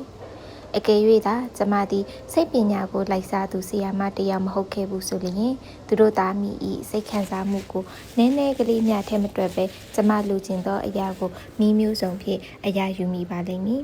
ပြီးကမှရှုံးခြင်းရှုံးပလိစေယခုတော့ကျမသည်လူတကာဤစိတ်အခြေနှင့်အငုံစိတ်တုံ့ပြန်စိတ်စိတ်ထွက်ပေါက်တန်တရားစသည်တို့ကိုအမြဲထွက်တတ်သည့်ရှိသူဖြစ်သောကြောင့်ကျမနှင့်ပတ်သက်နေသောထိုသားမိ၏အပြန်အလှန်ချစ်ခင်လိုအပ်ခြင်းကို၎င်း ကျင်းနာအားကိုးခြင်းကို၎င်းလိလူရှုဖို့အမြဲတစေဝင်လေခဲ့လေသည်ထို့ကြောင့်လည်းကျမဤမြနင်းနှင့်တီတီရှုံနှိမ်ခဲ့ရခြင်းဖြစ်ပါလိမ့်မည်ပထမဖြစ်သောပြဿနာမှာကျမကြောင့်ဟူအတိအကျပြော၍မရတော့လဲသူကတော့ကျမကြောင့်ဟူသာဆွဆွဲသည်ထိုနေ့ကကျမမှာကိုဝင်3လရှိနေကြအတိအကျသိလိုက်ရသောနေ့ဖြစ်သည်ထိုနေ့တညနေလုံးသူကိုထိုသတင်းအတိအကျပြောပြလို့စိတ်ဖြင့်ထိုင်ရမှထားလိုက်လမ်းလျှောက်လိုက်အိမ်ထဲဝင်လိုက်အပြင်ထွက်လိုက်စိတ်လှုပ်ရှားနေခဲ့သည်ည9နာရီထိုးသည့်အထိသူပြန်မလာသောအခါကျမစိတ်ပူပန်လာ၏အခါတိုင်းည6နာရီဆိုသူအိမ်ပြန်ရောက်နေကြမဟုတ်လား9နာရီခွဲသောအခါကျမဘလို့မှမနေနိုင်တော့ပေအငှားကတစည်းကိုငှားပြီးပွဲရုံကိုအလင်းဝင်သည်ပွဲရုံကဆရာကိုကိုင်းအိမ်ကိုပြန်သွားပြီဟုပြောလိုက်သောအခါကျမသူ့အိမ်အထိလိုက်သွားတော့သည်သူ့အိမ်သို့ရောက်သောအခါအငှားကားကိုခဏဆောင်ခိုင်းထားပြီးအိမ်ထဲဝင်သွားလိုက်သည်သမင်းစားကန်းနဲ့ဝင်မိဟန်ပြင်တော့ကောင်မလေးတယောက်ကမေမေနဲ့ကိုကြီးအပေါ်တက်မှာဟူခတ်တူတူအတိပေးတော့ကြောင့်ကျမအပေါ်တက်သို့တက်လိုက်သွားပါသည်ဖျားခန်းရှိတွင်သူတို့သားအမိထိုင်၍စကားပြောနေကြသည်ကျမတက်သွားတော့မျောလင့်မထားတော့ကြောင့်သူတို့တအံ့တော်တိတ်ဆိတ်သွားကြသည်ကျမကပြုံးရှင်စွာအနာသို့ရောက်သွားသည်မမေနေကောင်းပါရဲ့လားဟုမေးတော့မှအေးကောင်းပါတယ်ဟုခတ်တူတူဖြေသည်သူမ၏အတန်မှာစိတ်အနှောက်အယှက်ဖြစ်သွားသူပမာခတ်တောင်းတောင်းဖြစ်နေ၏ကျမကသားမိစကားဝိုင်းကိုနှောက်ယှက်မိသူပေါ်လေကိုရေးအိမ်ပြန်ကြဆိုအဲလက်စ်ဖြင့်စောင့်ရတာစာလုံးလုံးသေးတော့မယ်ကိုတို့သားမိအဲလက်စ်ကိုရမှာအဲလစ်ရဲ့အတင်ပြောနေတာကိုဒီလောက်အကြာကြီးစောင့်မနိုင်ဘူးလေဟုကျမကပြောင်းဆက်ဆက်မျက်နှာဖြည်းဖြည်းရေစရာပြောမိသည်ကျမဘဝတွင်ဤတခါသာစကားမှားပူပါသည်သို့သောထိုအမှားသည်ကျမဘဝတွင်ပြင်ဖြတ်၍မရသောဆုံးရှုံးမှုတစ်ခုသို့ဝတ္တိကမှန်နောက်ကျမှသိလိုက်ရသည်သားရဲ့သားစနီးကစကားပြောရိုင်းလိုက်တာသူမ၏ချိုးမြသောအတန်နောက်ကွယ်ဓာသွားပမာထက်ရှာသောခါသီးမုန်တီးမှုကိုကျမခံစား၍သွားသည်ထိုစကားပြောရိုင်းဆိုင်မှုမှာကျမယောက်ျားအပေါ်ကျမ၏ပိုင်ဆိုင်ခွင့်ဆုံးရှုံးမှုတို့မှပေါက်ဖွာလာမှန်သူမသိဟန်မတူပါသူ့မိ၏အပြစ်တင်စကားတွင်ရိုင်းဆိုင်သောကျမအတွက်သူအရှက်ရသွားဟန်တူပါသည်ကိုပြန်လာမှာပေါ့အဲလစ်ရဲ့အခုမှ8နာရီတောင်မထိုးသေးပါဘူးအဲလစ်ဆိုင်ရင်လည်းစားနှစ်လိုက်ရောပေါ့ထိုစကား၌နူးညံ့မှုလုံးဝမပါချေကျမကာလများစွာမျိုးသိပ်ထားခဲ့ရသောဒေါသများပွင့်ထွက်သွား၏လက်ဆက်သက်တော့ကျမကကို့အတွက်ညအိပ်ဖို့တသက်အသုံးကျတဲ့မိန်းမပါလားအခုမှပဲကျမရဲ့ယောက်ျားကိုတယောက်ယောက်နဲ့ဝေမျှချစ်နေရမှန်းသိတော့တယ်အဲလစ်တို့ကလေအပြေးဝမရရင်ဘာတစ်ခုမှမလိုချင်ဘူးကိုအိမ်ကိုပြန်မလာနဲ့တော့ထို့နောက်ကျမပြုံးကနေသူတို့သားမိရှိမှလှည့်ထွက်ခဲ့လိုက်သည်အဲလစ်သူနောက်ကကမန်းကနန်းလိုက်လာသည်အေးကျော်သူ့မေမေဤတုံရင်သောခေါ်တန်းကိုလည်းကျမကယူမဆိုင်နိုင်တော့လေကားကိုခတ်တုတ်ပြေးဆင်းခဲ့တော့သည်သူကကျမနောက်မှကတ်လိုက်လာရင်ကျမလက်ဖြာကိုဆုပ်ခိုင်းဖို့ကြိုးစားသည်ကျမမျက်ရည်ဝိလေလျက်ကသူ့လက်ကိုပုတ်ထုတ်ပစ်လိုက်သည်ထိုချိန်မှာပင်တစုံတစ်ခုပြိုလဲတန်းကိုအပေါ်ဆုံးလေကားဆေးစီမှကြားလဲရသည်ကျမတို့နှစ်ယောက်စလုံးမောကြည့်လိုက်တော့အခါသူ့မေမေသည်ရင်ညွတ်ကိုလက်ဖြင့်ဖိလျက်ခွေကလေးလဲကျသွားသည်ကိုမြင်လိုက်ရသည်အားကနေအော်ဟီကာသူလေကားတိတလျှောက်သွေးယူတန်ယူပြေးတက်သွားသည်ကျမငြိမ်သက်စွာရဲ့ရင်လေကားလက်ရန်ပူလုံးတစ်ခုကိုတင်းကျပ်စွာဆုပ်ကန်ကြံရည်ခဲ့သည်ဒါပါပဲအဲ့ဒီလိုနဲ့အဲလစ်ကျော်မောင်တယောက်နှလုံးရောဂါဝေဒနာတဲ့ဒေါ်ကြီးကြီးစိန်ကိုတဘဝစာအရှုံးပေးခဲ့ရတော့တာပါပဲသူ့မိမိမှာနှလုံးသွေးကြောကျဉ်သည့်ယောဂရှိသည်တဲ့နှလုံးသွေးကြောပိတ်ရာကနှလုံးစီကိုသွေးမရောက်ပဲဖြစ်သွားသည်တဲ့ကိုမိမိတစ်ခုခုဖြစ်သွားရင်ကိုတစ်သက်လုံးဖြေလို့ရမှာမဟုတ်တော့ဘူးဟူသောစကားကိုသာသူတတူတူပြောမဆုံးတော့သူ့မိမိစိတ်ယုံတက်နေသမျှရက်သက်တစ်ပတ်နှစ်ပတ်အကျော်အတွင်းကျမအိမ်သို့ပင်သူမရောက်လာနိုင်ကြထိုချိန်မှာကျမကကိုဝင်စားများထုံးစံအတိုင်းမူးဝေအော့အန်လျက်ကျောင်းမှာပင်မကြာခဏခွင့်ယူကအေးရတဲ့လင်းနေချိန်အစားအသောက်တစ်ခုမှမဝင်မဲပျော့ခွေညွတ်ကြနေချိန်သူမိမရှိရဆေးရုံသို့လည်းတစ်ခေါက်မှမရောက်နိုင်ရှိထိုเจ้าကြောင့်လည်းကျမနှင့်တော်ကြီးစိမ့်အကြားအာဃာတများပုံမှုများပြလာခြင်းလည်းဖြစ်နိုင်ပါသည်ကျမ၏ညီမအငယ်ဆုံးကအိမ်သို့လာနေပြီးကျမကိုအနီးကပ်ပြုစုဆောင်ရှောက်ရသည်သူကတော့ဆေးရုံမှာတဏီကုန်းနေလျက်ညတာဝန်အထူးသူနာပြုငှားထားသည့်ကြားမှာစိတ်မချဟုဆိုကဆေးရုံမှာပင်အိတ်သည်တဲ့သူ့မေမေအနေငယ်ထူထူထောင်ဖြစ်၍ဆေးရုံမှာဆင်းလာတော့လေသူကျမအိမ်သို့ပြန်မလာကြကိုကိုင်းအိမ်မှာဆက်နေပြီးသူ့မိနာကမခွာတော့ သူ၏သားဦးကိုဝင်ကိုဆောင်ထားရသောသူမိမကိုတစမ်းမှပူပင်ဟန်မတူပေအင်းလေသူမိမမှာကိုဝင်ရှိနေကြောင်းမင်းသူတိမှတိပါရဲ့လားကျမကလည်းမပြောဖြစ်ဘူးထင်သည်ထိုနေ့ကရှုပ်ထွေးထားသောအဖြစ်ပြတ်ထဲမှာကျမထိုသတင်းကိုပြောပြမိလေသလားမပြောမိဘူးလားလုံးဝသတိမရတော့ပေသူအိမ်သို့ပထမဆုံးပြန်လာသောနေ့ကကျမသည်ကိုဝင်စာအင်ကြီးပန်းနုရောင်ကလေးကိုဝတ်ထားသည်ထိုဝတ်ဆောင်ဖြင့်သူကျမကိုမြင်လိုက်သောအံ့အားသင့်သွားဟန်ရှိသည်ထို့နောက်ကျမထိုင်နေသောစက်ခုံရှိရာသို့ရှောက်လာပြီးအဲလစ်ဟုဝမ်းသာအားရနှုတ်ဆက်သည်ကျမသည်တောင်ယုံတန်ယုံဆိုလျင်မျက်ရည်လွှဲသူမဟုတ်ချေသို့သောထိုနေ့ကတော့သူ့ကိုမြင်လိုက်ရသောအခါဘလို့ဝမ်းနဲ့မှန်းမသိစိတ်ထဲမှငိုခြင်းပြင်းပြစွာဝမ်းနေသွားသည်သူသည်ကျမနှင့်မတွေ့ရသည့်3 လလောက်အတွင်းကိုဝင်စာကျမထပ်ပင်ပိန်ကျသွားသည်နေမကောင်းသည့်သူ့မေဘလို့နေမည်မသိတော့လဲလူမမာပြုစုရသည့်တားဖြစ်သူမှာတော့အေးကောင်းစွာဝဖို့အစားအသောက်အချိန်မှန်စားဖို့စိတ်ဓာတ်အခြေအနေပုံမှန်ပြန်ဖြစ်ဖို့အရေးတကြီးလိုအပ်နေပြီဟုကျမရိပ်မိသွားတော့သည်ကျမထိုင်ရန်မှဝန်းကနေထားကသူ့ကိုဖွေးပိုက်လိုက်လျက်ငိုကြွေးမိတော့သည်သူကတော့သူ့ကိုလွမ်းဆွတန်တာစိတ်ကြောင့်ငိုသည်ဟုထင်လိမ့်မည်သူကိုအလိုမင်းကယူနာတက်၍သူ့စိတ်ဝေဒနာကိုနားလည်၍ယူကြုံမရငိုကြွေးရကြောင်းသူပဲတော့မှသိလိမ့်မည်မဟုတ်ပါကျမသူ့ကိုလစ်လျူရှုထားခဲ့မိလေခြင်းဟုတွေးကကိုအာမလူအာမရဖြစ်မိသည်မအေးအပေါ်တာမန်ထက်ထူးကဲစွာတွေ့တာအကိုသောတဦးတည်းသောသားဟုသိပါလျက်တာမန်ယောက်ျားတယောက်အပေါ်ထားအပ်သည့်မာနမျိုးဖြင့်သူ့ကိုပြစ်ပယ်ထားခဲ့လေမိလေခြင်းဟုတတတာစိတ်ကြည်ခွဲရင်မဆုံးတော့ပေကိုဒီနေ့ကစပြီးတလားလောက်လုံးဝအပြစ်မထွက်ပဲအနားယူလိုက်အောင်တော့ဟုကျမကခယူနာဖြင့်ပြောမိသည့်အခါသူကျမကိုရင်ခွင်ထဲမှတွန်းထောက်ကစိမ့်စိမ့်ကြည့်သည်အဲလစ်မမေအခြေအနေဘလို့နေတယ်လဲလို့အဲလစ်မမေးသေးဘူးဒီတော့မှပဲသူမမေနေကောင်းမှုမကောင်းမှုထက်သူနေကောင်းမှုကသာကျမအတွက်အရေးကြီးကြောင်းဘလို့တက်တိမျိုးဖြင့်သူ့ကိုပြောပြရမလဲကျမခဏနှုတ်ဆက်သွားသည့်အချိန်၌သူကကျမကိုမေးခွန်းတစ်ခုမေးတော့မည်အခုအချိန်မှာမေတစ်ခုခုဖြစ်သွားရင်အဲလစ်ကတိတ်ပျော်မှာပဲတဲ့လားဖះကဘာပေါ်မှာရှိသမျှဖះအဆူဆူကိုချိန်တွဲပြီးပြောဝင်ပါရဲ့ကျမမှဒီလောက်ယုံညံ့သောစိတ်တမ်းမရှိပါကျမဝမ်းနဲ့နာကြီးစွာခဏငြိမ်သက်သွားတော့သည်အလကားပဲသူတို့သားမိပေါ်နားလဲစွာညှတာလိုက်လျောခဲ့သမျှတဲတဲရေသွန်းသလိုဖြစ်ရတော့တာပါပဲသို့တော့ကျမတီးခံ၍စိတ်ကိုထိန်ချုပ်ပါသည်ခဏအကြာမှစကားပြောဖို့အာရုံရသည်မေရောကိုရောနှစ်ယောက်စလုံးနေကောင်းမှုကျမအမြဲဆန္ဒရှိပါတယ်ကိုရဲ့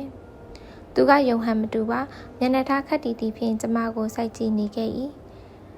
တကယ်လို့များအဲလစ်မှာဒီလိုယုံညံ့တဲ့စိတ်ရှိခဲ့ရင်မွေးလာတဲ့ကလေးဟာကိုရင်နာချွေရင်းတဲ့ကလေးဖြစ်ရပါစေရဲ့ကျမစိတ်ပါကွယ်ကအင်မတန်ကြောက်ရွံ့ထိတ်လန့်နေသောအဖြစ်ကိုကျိန်တွဲ၍ပြောမိတော့သူကပါဇက်ကိုလက်နှင့်အုပ်ကအကြည့်အကျဲမျက်နှာပြန်နေတော့သည်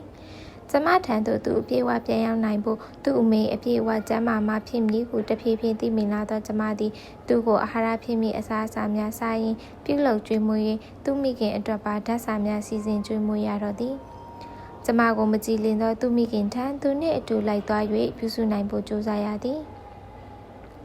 သို့သောဘလောက်များအသေးနာဖို့ကောင်းတယ်လဲဆိုလျင်ကျမစီစဉ်လာသောဟင်းညာများမုံများကိုသူ့အမေအားကျွေးဖို့သူစိတ်မချနိုင်သည့်အရေးအရာမျိုးပြလေရှိသည်ဒါမေနဲ့တဲပါမလားအဲလစ်ဒါမျိုးကျွေးရမယ်လို့ဆရာဝန်ကပြောတာကိုမကြားမိပါဘူးတော်ရုံမိမသိငကြီးမခံနိုင်သည့်ထိုတန်တရားစကားမျိုးကိုကျမနားလေစိတ်ဖြင့်အပြုံးမပြတ်ရင်ဆိုင်ခဲ့ပါသည်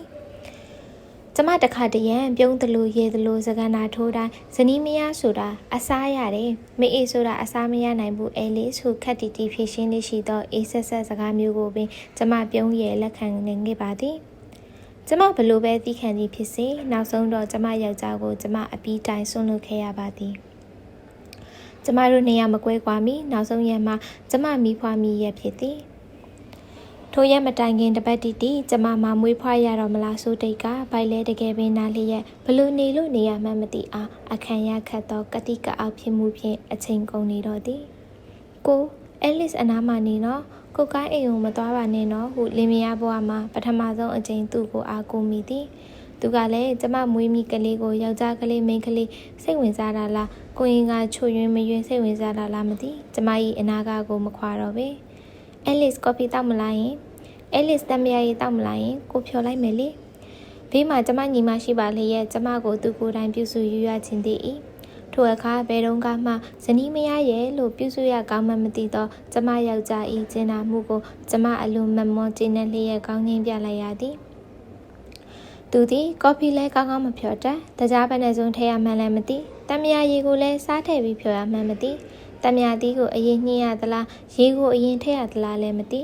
သို့သောထိုခါတက်တက်ကျဲတောက်တောက်ကော်ဖီကိုပင်ချင်းဆုပ်ဆုပ်တမယာလေးကိုပင်လျင်ကျမ၏ဘဝတွင်ပထမဆုံးနှင့်နောက်ဆုံးအကြိမ်များအဖြစ်ရင်ခုန်ကျဉ်နှံ့စွာတောက်ခဲ့ရပါသည်မိမဖွားမီ2ရက်တွင်သူ့မေမေအိမ်မှကားဒရိုင်မာကလေးရောက်လာပြီးမေမေကြီးနေမကောင်းဖြစ်နေတယ်အကိုလာနိုင်ရင်လာပါမလာနိုင်ရင်လည်းကိစ္စမရှိပါဘူးဆရာဝန်ကတော့စိုးရိမ်စရာမရှိဘူးလို့ပြောသွားပါတယ်ဟုသတင်းပေး၏သူကကျမအားကိုလိုက်သွားရမလားဟုတိုင်ပင်သည်တခါတည်းဘူးသောကျမကခေါင်းငိမ့်ခေါင်းခါမလုံးဝမပြပဲမသိဘူးလေကိုသဘောပေါ်ဟုဖြေမိသည်သို့သောကျမတကယ်မသွားစေလို့မှန်သိဟန်တူပါသည်အံ့ဩစရာကောင်းစွာသူလိုက်မသွားကြဒီနေ့မွေးဖွားမယ်ထင်တယ်မွေးဖွားပြီးရင်လာခဲ့မယ်ဟုသာအမှားလွတ်လိုက်၏တကယ်တော့ကျမ2ရက်နောက်ကျပြီးမှမွေးဖွားပါသည်ကျမမိဖွားသည့်ရက်တွင်သူ့မေမေစေးရုံသို့ဒုတိယအကြိမ်တက်ရသည်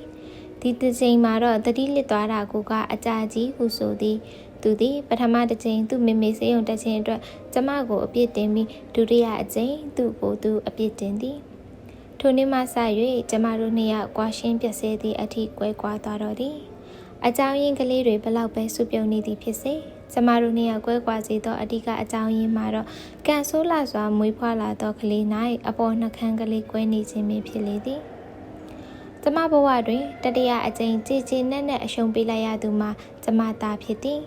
တဦးတည်းသောကလေးလုံးဝမဖြစ်စေရအောင်အနည်းဆုံးသားသမီး3ယောက်ယူမည်ဟုဆုံးဖြတ်ထားခဲ့သောကျမသည်လင်ယောက်ျားနှင့်ကွာရှင်းပြည့်စဲလိုက်ရပြီးသည့်နောက်ကျမစိုးထိတ်လာသောတဦးတည်းသောသားအဖြစ်ကိုသာပြုစုပြောင်းထောင်ခွင့်ရခဲ့သည်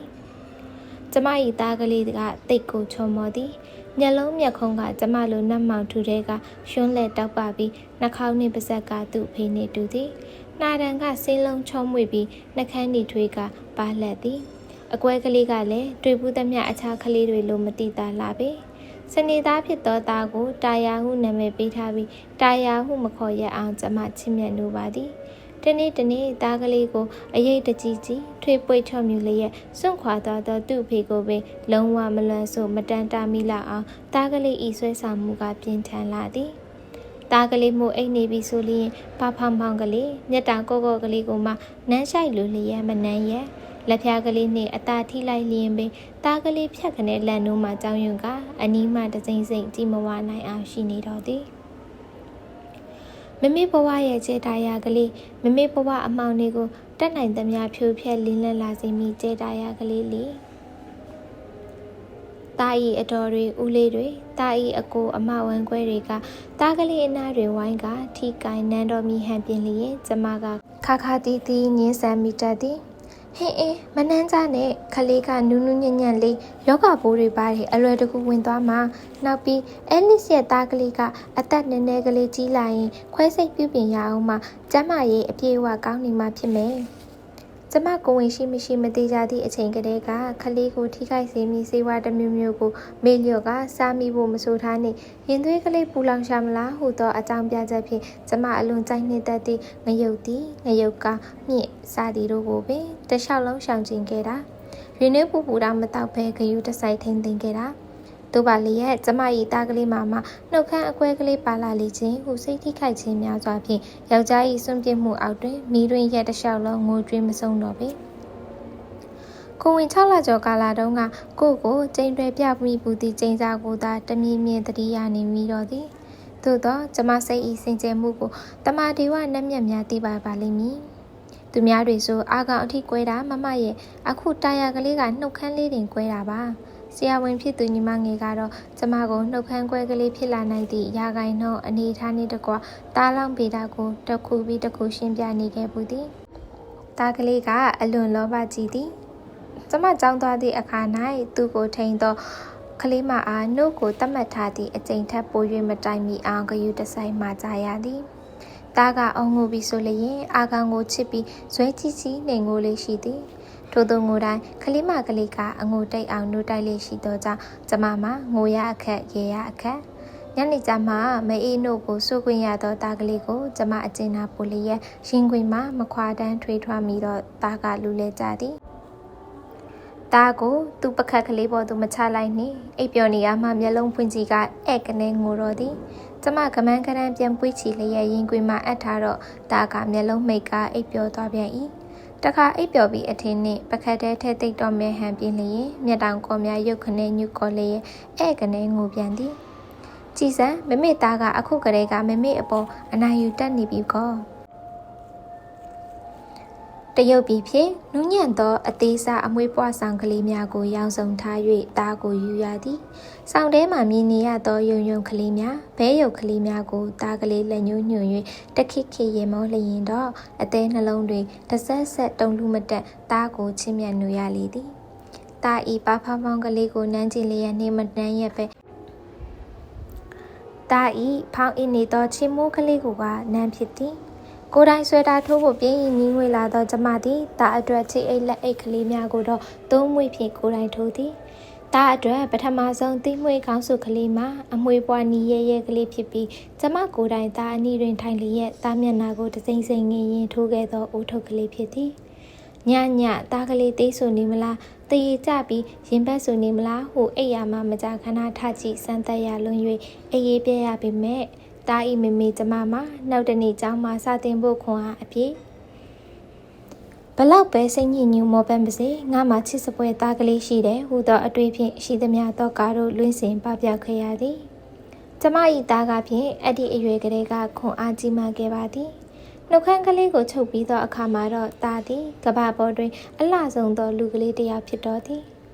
တဦးတည်းသောတာ၏အဆိုးရွားဆုံးအားနည်းချက်မှာတာမန်ထက်ပို၍မိခင်အပေါ်တွေ့တာခြင်းဖြစ်သောကြောင့်၎င်းကဲ့သို့သူ့တွင်မိခင်ပုံရိပ်ဆွဲကဲ့နေခြင်းမျိုးမဖြစ်ရလေအောင်ကျမအတက်နိုင်ဆုံးဆောင်ရွက်ဖို့ကြိုးစားရတော့သည်တာသည်အိမ်တွင်သူ့လိုဆန္ဒမှန်သမျှဖြည့်စွမ်းပေးရမည်ဟုသောအသည့်မျိုးမဝင်စေရထိုအတွေ့အကြုံမျိုးဖြစ်ပျက်လာဖို့ကြိုးစားရသည်မှာလွယ်ကူသောကိစ္စတစ်ခုမဟုတ်ပါ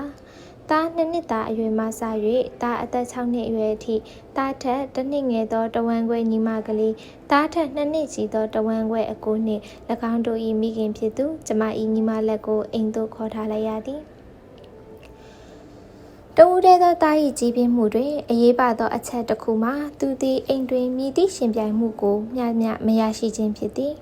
ကောင်းပြီကျမ၏တဦးတည်းသောသားကလေးတာယာသည်သူ၏တဝမ်းခွဲအကိုညီမများနှင့်အမြဲတစေဒွေရောရှက်တင်ပျော်ရွှင်ကစားရမည်သားကိုအေးပေးသောမိခင်တဦး၏အကဲပုံမှုမျိုးမပါဝင်စေဘဲသားကလေးကိုမတိမတာဂယူဆိုင်၍ချစ်ခင်ယူရခဲ့ရပါသည်ညီမ၏ကလေး2ယောက်နှင့်ကျမ၏သားပေါင်းလိုက်သောအခါမောင်နှမ3ယောက်ဖြစ်သွားသည်ထို3ယောက်နှင့်ပင်မလုံလောက်သေးဘူးထင်ကထမင်းချက်သည့်မိန်းကလေး၏သမီးငယ်ကိုပါနေ့အခါများတွင်ပူပေါင်းပေးလိုက်တော်သည်သားကိုကစားစရာတစ်ခုဝယ်ပေးလျင်ကြံကလေးများကိုလည်းဝယ်ပေးရသည်သားအပေါ်တိတိတတ်တာဗလိုက်မှုမျိုးမရှိစေရန်ကြောက်မဲ့ဖွယ်ရာပြင်းပြသောမိခင်၏အတာကိုအတက်နိုင်ဆုံးချိုးနှိမ်၍ကျမသားကလေးကိုပုံဖော်မွေးမြူခဲ့ပါသည်သားတို့မောင်နှမကြားတွင်သဘောထားမတူညီမှုဖြင့်မကြာခဏခိုက်ရန်ဒေါသဖြစ်ပေါ်လေးရှိပြီး၎င်းတို့အချင်းချင်းရန်ဖြစ်ကြသည်ထို့နောက်အံ့ဩစရာကောင်းစွာသူတို့ဘာသာသူတို့ပြန်လည်တည်မြတ်အောင်ညှိယူခြင်းကိုတင်ကြားတမြောက်လာသည်ဤသို့ဖြင့်သားကလေးသည်သူရက်တည်မှုအတွက်ကျမကိုကြည်အားကိုးမနေတော့ဘဲရင်ဆိုင်တက်သွားသည်တခါမှတော့ဖြည့်ရှင်းပေးရတာပေါ့လေအန်ဒီဟောဒီမှာတာယာကလေးတမိမုံကိုလူစားနေတယ်တားပြဿနာဖြစ်တိုင်းအစားအသောက်ကိစ္စကြီးဖြစ်သည်တားကလေးကအလွန်အစားမှတ်သူလေတားဝေစုကုံသွားပြီလေဒါဆွဆွရဲ့မုတ်တားဒီလိုမလူလဲမကြနဲ့မမေရိုက်မှာဖះခလေးတယောက်ကိုကြည်ပြင်းအောင်တာမန်အတိုင်းဝေမျှတတ်အောင်ဘလို့ပြုပြင်ရမည်နီကျမဤမိခင်သည်တားသမီး9ယောက်စလုံးကိုတာမန်အတိုင်းခံစားဆောင်ရွက်တတ်အောင်ဘလို့များတုံတင်ဆုံးမခဲ့ပါလေဒေါ်ကြီးစိန်သည်သူ့သားကိုမိတို့ကြီးပြင်းလာစေခဲ့သည်လဲဟူရိတ်စားမိသွားသည်သူမ၏သားကိုချစ်သောသူမ၏အချစ်သည်ကျမသားကိုချစ်သောကျမ၏အချစ်အတိုင်းစားနေစတူဖြစ်လိမ့်မည်ကျမလူထိန်ချုပ်ဖို့တော့သူမကြိုးပမ်းမည်မဟုတ်တယောက်တည်းသောကလေးအပေါ်တွင်သူမရှိသမျှချစ်ချင်းမေတ္တာကိုပုံအပ်ထားလိမ့်မည် အိမ်တွင်ထိုကလေးဤဆန္ဒကိုစန့်ကျင်မိသူမှမရှိကလေးဤဆန္ဒမှန်သမျှအမြဲဖြည့်စွမ်းခံရပြီးကလေးသည်တိကျသောဥဆောင်လမ်းညွှန်မှုမနာလိုစွာကာကွယ်ပေးမှုအောက်မှကြီးပြင်းခဲ့ရမည်ကလေးသည်အိမ်တအိမ်လုံးတွင်သူမြင်သမျှဤအဓိကအရေးပါသူဖြစ်လာတော့သည်အသက်9နှစ်6နှစ်အရွယ်တွင်ထိုအားငယ်သူကလေးအပြင်ပကမ္ဘာလောကဥပမာကြောင်းရောက်သွားသောအခါဘလောက်တနာစရာကောင်းသွားမည်နည်းသူသည်အကူအညီမဲ့သွားမည်မိကဲ့သို့လှုပ်ရှားဆောင်ရွက်ရမည်ကိုမသိတော့ဘဲသူသည်လူတိုင်းအပေါ်တန်တရားဖြစ်လာလိမ့်မည်တယောက်နှင့်တယောက်ဆက်ဆံရေးပြည့်ဖို့မိသူမှသူတတ်နိုင်မည်မဟုတ်သူ့မိမတပါအခြားမိသူကိုမှယုံကြည်တော့မည်မဟုတ်ကျမကတော့တာကလေးကိုလူမှုဆက်ဆံရေးတက်တည်နားလဲဘူးအဆအအရာရာစနစ်တကျဆောင်ရွက်တတ်ဖို့သင်ကြားပေးခဲ့ရသည်နက်နက်အိယာထချိန်တားမျက်နှာတစ်ချိန်ကိုနာယီအတိအကျသတ်မှတ်ပေးခဲ့၏သို့သောတခါတရံတားကလေးကပြင်းညီငွေစွာချွဲ့နေလျင်စူပူတော့မိကျမစိတ်ကပျော့ပြောင်းညွတ်နူလျက်ရေရေမောမောပင်တားနှစ်ဖူးကလေးကိုနမ်းလိုက်မိတာကိုတော့ကျမအပြည့်တစ်ခုကိုမအောင်မိမိချေထမင်းစားချိန်မှာမစော့တက်အောင်စားချက်ချိန်မှာအကစားမမတ်တက်အောင်လေ့ကျင့်ပေးခဲ့သည်မှာအလွန်ခက်ခဲပင်ပန်းလာပါသည်မမီတားပေါမုံနှစ်ချက်ထစားမှာနော်ထောပတ်များများတုပ်ပေးပါဒါကတော့ကျမဘလို့မှငင်းဆန်ရှောင်လွှဲ၍မရတော့အလိုလိုက်ရမှုတစ်ခုပဲမမီတားဘောလုံးကန်ခြင်းနဲ့9နှစ်အရွယ်သားကလေးကဘောလုံးကန်မှုစိတ်ဝင်စားလျင်ဖြစ်စေရမှာပေါ့ဘောလုံးကန်ကြီးဆိုတာအသင်းအဖွဲ့နဲ့ကစားခြင်းမဟုတ်သလားအုပ်စုလိုက်ရောထွေးကစားခြင်းဖြင့်သားသည်ပြဿနာများကိုသူ့အုံနောက်ကလေးဖြင့်ဖြေရှင်းတတ်တော်မူကျမဝန်တာစွာလိုက်လျောခဲ့ပါသည်တခါတရံပြေးရင်လွှားရင်ခလုတ်တိုက်လဲ၍ဒူးပွန်းပဲ့တာလက်ပွန်းပဲ့တာတို့ဆိုရင်တော့ကျမကတနာချင်းကြီးစွာဖြင့်တတ်နိုင်သမျှရင်ဆိုင်ဖို့ကြိုးစားရသည်ဒါသည်နာကျင်မှုကိုအန်တင်းတင်းကျ၍ခံယူတတ်သူဖြစ်သည်တားကိုညအိယာဝင်ပုံမြင်ဖတ်ပြတိုင်းတစေပုံမြင်များစိတ်ကူးရင်ပုံများအကြောင်းမဲ့ဖွယ်ဒဏ္ဍာရီများကိုအတက်နိုင်ဆုံးဖယ်ထုတ်၍တားကိုတတိကောင်းစေမည်ပုံမြင်များထူးဆန်းတက်ကြပွေရာစွန်စားကမ်းများကိုပြောပြဖတ်ပြရသည်တားသည်ယောက်ျားကလေးဖြစ်ရလားမသိအဲလစ်နေထူးဆန်းသောကမပုံမြင်များကိုစိတ်မဝင်စားတတ်စင်ဒရဲလာ၏ပုံမြင်ကိုစိတ်မဝင်စားတတ်စနိုးဝိုင်းနှင့်လူပူကလေး9ယောက်ကိုစိတ်မဝင်စားတတ်ခြင်းတားကလေးစိတ်ဝင်စားသည်မှာငှက်များအကြောင်းဖြစ်သည်ကျမမှာငှက်ပေါင်းစုံတွင်ပတ်သက်၍ရောင်စုံကတ်တလောက်စာအုပ်ကြီးရှိ၏ထိုစာအုပ်ထဲတွင်ပါဝင်သောငှက်များကိုလက်ညှိုးထိုး၍ပုံပြောခိုင်းတော့ကျမမှာနားထောင်ခြင်းစပွဲဖြစ်အောင်မူရင်းစာအုပ်ထဲမပါဝင်သည့်အဖြစ်အပျက်များကိုပါထည့်သွင်းပြောရလိမ့်ရှိသည်